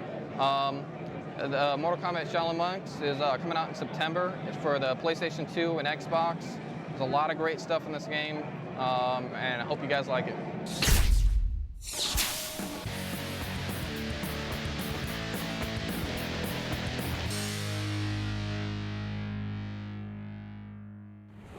So here's the deal, guys. I'm standing outside of Rockstar's booth, but I can't get in because no media is allowed in to even walk around. So I'm going to give you a view of this. This is their demo screen, showing a demo for San Andreas for the Xbox. They're also showing a demo for The Warriors, which is their new game based on the 70s movie from Paramount. Pretty cool stuff. Let me pan down here. The Rockstar lot is a series of buses parked together. I'm sure you can see them. They're advertising a game called Bully. You can walk down the side right here. Got a Grand Theft Auto, Liberty City Stories. It's another bus. Try and move faster, get beyond it. Kind of disappointing that they won't let us in. But what are you going to do? They say they have enough media coverage, so what the heck. This is the bus for the Warriors. Bully. You guys see that? Grand Theft Auto Liberty City Stories. New Grand Theft Auto. Coming shortly. Warriors bus. That's all I can show you from Rockstar Games, guys. E3 2005.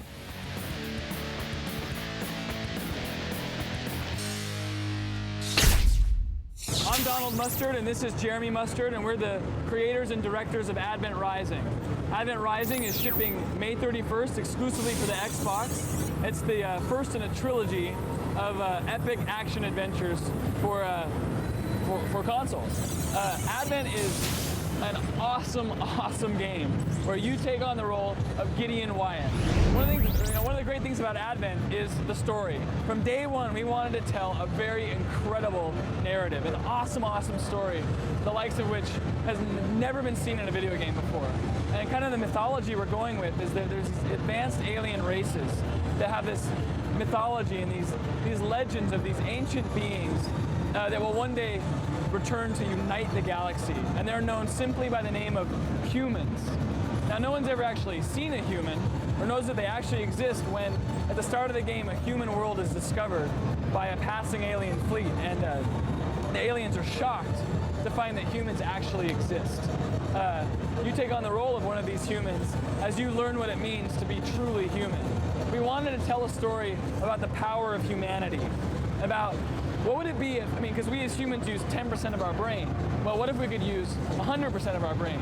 You could start to do things like what we're seeing on the screen, where you could, be lifting guys up and throwing them off ledges or doing acrobatic dodges.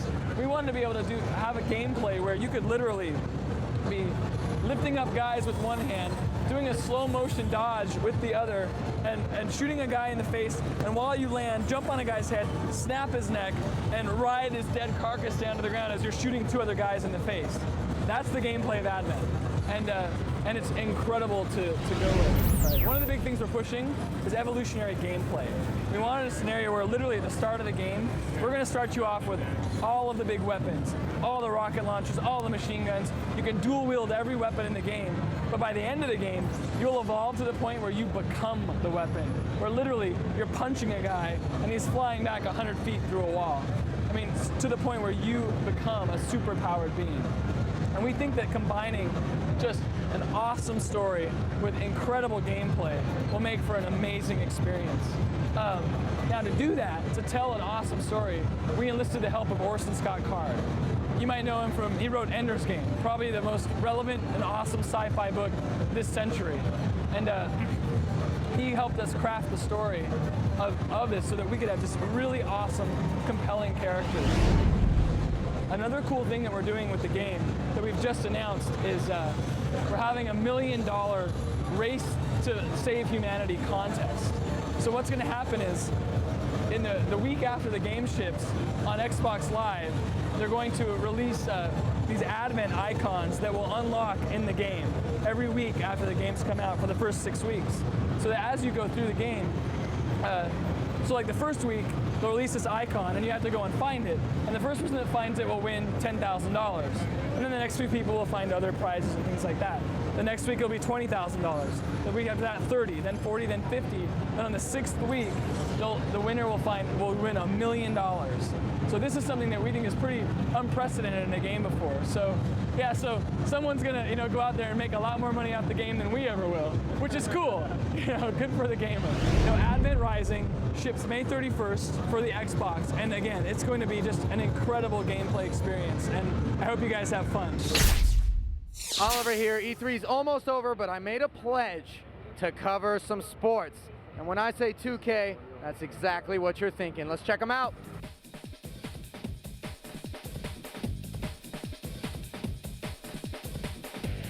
First and foremost, Top Spin 2 is not an Xbox game, is it? It's a 360 game? Top Spin 2 is a 360 game, which means a lot. It means that thanks to the power of the console, we can now increase the realism, which was our first goal, our main goal actually, to make the user feel he's playing a real tennis game, I also got the scoop on what's different with NHL 2K6, NBA 2K6, and the all-new WPT 2K6 from PR manager Anthony Chow. One thing that sets apart with something new this year is on-the-fly coaching. The players are able to set on the D-pad 4 different quick plays. They can screen the goalie, they can crash the net. These really quick plays both on offense and defense that really make gameplay fast and furious. Another thing we've done a ton of work on the animation side. We have guys doing split saves, new checks. You can knock off guys' helmets. It's a pretty incredible, violent game. The NBA 2K series has always been a leader in terms of visuals. We have always strived to have the most realistic and most exciting visuals on the court. We've added a new movement system, so guys aren't just standing around waving the ball. They're like waving the guy off. When guys bumping each other, you actually see the collision. It lends to a much more lively, much more realistic, and much more entertaining basketball game. There's other Poker titles being released this year on the show floor at E3. Why is WPT 2K6 going to be the one to go by? Well, first off, it's just the tell system, the human element of it is just key. Number two, we have all the professionals. It is a game with the professionals, by the professionals. You can see right here. you know, it's based on the World Poker Tour, an actual poker tour that takes place all around the world, and the stakes are really high. I know the story might have seemed a little bit short, but I've just been playing all these games for like the last half hour. I got to get back on the job. Peace. I'm Rob Jones, one of the producers on NBA 2K6 this year, and I'm going to give you a quick tour of the new things that we plan on doing this year with the game. From the get, our game is getting a brand new host of features, starting with our VIP system. Last year, we introduced it in our NFL game. It records a user's profile. So as you're playing and doing different things, we record your successes, your failures, your tendencies, and store it onto the memory card or hard drive or whatever in such a way that I can load it up and play the same person again. And what it'll help is if you're playing online, you can go up there, you can download like some opponent's profile. You'll see how he plays. You'll see what he does. You can look at his stats on his VIP profile page. And it'll be a great way to know what your opponent is going to do to you once you start playing the game. And so that's one of our big new gameplay features that are in there.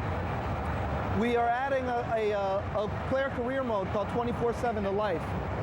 A lot of people are familiar with that as being one of our gameplay features from last year. But this year we're adding a going through the life mechanism of it, where you start off and now you're trying to train yourself, become a better player, get endorsement deals, get shoe contracts. You know, you're competing against all the other players that are in the league. We've taken our franchise mode and revamped it, the association. We started from scratch where there was a lot of things we didn't like, and you know, we're just trying to make that a more immersive experience. You'll have an agent. Your agent will communicate to you some of the things that are going on. You're dealing with owners. You're dealing with team chemistry. You're dealing with a lot of different facets that we hadn't explored before. It's always been just a matter of trades, play, draft. Now it's, hey, control your team. Make sure that, you know, make sure everything is doing well. You know, make sure that you got the right guys, the right mixture of people on your team. And trying just to round it out and make it a fully immersive experience, one thing that we didn't have before. We are bringing over, as the user accomplishments, we're bringing over the three-dimensional crib. You know, as you unlock more things, as you get more experience, we're just going to give you things that you can populate your crib by, so that when a user sees what your crib has in it, they know that you've played the game more than the next guy. They know that you've achieved more than the next guy, and that's one of our big features. Again, it's inherited. You know, our NFL game was really good at it, and it's one of the things that we wanted to show for the users. In gameplay, which is our bread and butter, you know, we are taking brand new steps, doing a bunch of things differently than we've done before.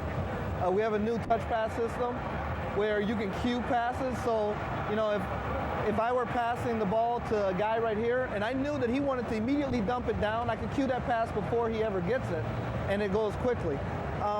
But anyway, NBA 2K6 be out this fall, you know, just in time for Christmas, and it's going to be an amazing game. So hello, I'm Jeff Capizzi. I am Top Spin 2 producer. I work at PAM Development, a French society based in Paris. And I'm gonna present you a bit the game, what is cool in the game, the strengths, and what is Top Spin 2. So Top Spin 2 is the sequel of Top Spin 1 on Xbox. So for us, what we wanted to perform there was to make exactly the same quality of game, but pushed far away, especially regarding two important points for us, which were the realism and the depth of the control and of the game. So regarding realism, thanks to the new Microsoft console, Xbox 360, we're able to make amazing graphics. So the venues, the players are now like their real counterpart, very crisp and very beautiful. And the other thing is that thanks to that power, we can now make the player feel that he plays real tennis by adding some immersion. That's to say, adding a lot of detail on the court, adding a lot of people around the court. That's now a living venue, not just a venue where you play one versus another. That's now real tennis. Regarding the depth of the game, what we wanted to perform there was to add, to increase a bit the season mode. So now the season mode is more hours of play. You can play between 30 and 50 hours of playing, and we now mimic the real pro tennis calendar. So you are able to play Grand Slams, Masters. You have to make some choices. Each season you have to decide if you want to practice for these Grand Slams and these big events, or just earn a lot of money making some sponsor challenge, these kind of cool things. So it's always making some choices, and at the end of the career you have a career recap which gives you your global score, and you will be able to identify yourself, to compare yourself regarding the other players through the live, thanks to Live Aware feature. So that's a point, and the other point was to also add some depth in the gameplay. So now we don't have just 2 layers of controls as in the first one. We have 3 layers, which are the normal shots, the risk shots, and the advanced shots, which are shots you just earn throughout the career, and you can, after that, map on the controller wherever you want and play with them. So that's also a new point. Our main guideline there is still to have the easy and pick up and play feature we had in the first one. That's to say, even if you never play top spin, you just take the controller and you can play and have fun. And that's important. And even if we have that kind of arcade way to play, it's also very realist, because we know people who like tennis search for realism and for real tennis. So you have a big panel of shots, you can make the real shots and these kind of things. So it's always a balance we found actually in Top Spin 1, and we have again in Top Spin 2. With this new version, we also have a deeper player creator. So in the first one you were able to make your own player, and now it will be deeper. You will have more parameters, more sliders, and the same amazing visual quality, which will allow you to have pretty much you in the game, which is quite good. We also have an online mode, so the online mode will be, I would say, the classic features which are matchmaking, official match, exhibition match. What we want is to matchmake people better than the previous one, which means always find somebody who like the same kind of play, who doesn't want to play with wrist shots, for instance. So this kind of things, in order always to have fun with the body and not just be bored. And we also have in the online mode some party games. So party games will be a way to play short games with people as well, and to have fun with different kind of things, always relying on physics and a lot of cool new things. So Top Spin 2 will be released in Holiday 05.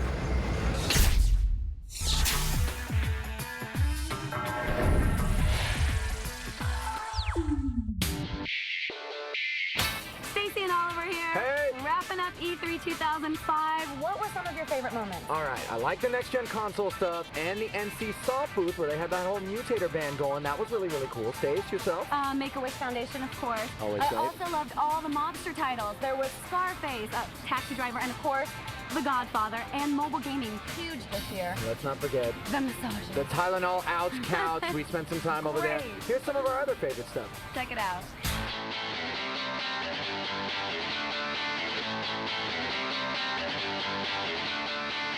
Here at E3, gaming is exhaustive business, and for the first time, IGN is acknowledging that, offering earplugs, Tylenol, and free massages. Ah, it felt so good. Richie, I know you needed that too, brother. Talk to me. I need it, brother. Thanks, man. All right. Because I'm so afraid of this spider behind us. I'm out of here. Okay, that's going to wrap up your coverage for E305. We hope you had as much fun as we did, and we want to say a special thank you to everyone behind the scenes who made it happen. There's a lot of folks that made it happen, but in particular, we're going to thank the folks that made E3 Expo happen with the ESA, the staff on E3 Insider, and of course, Brian, our voice from above. Who, last time I checked, was chasing around Namco booth babes, which is why he's not here. Of course he was. Oh, listen, I'm Oliver Najad. I'm Stacey Barcelata, and we'll see catch you next year at E306. Bye. Later.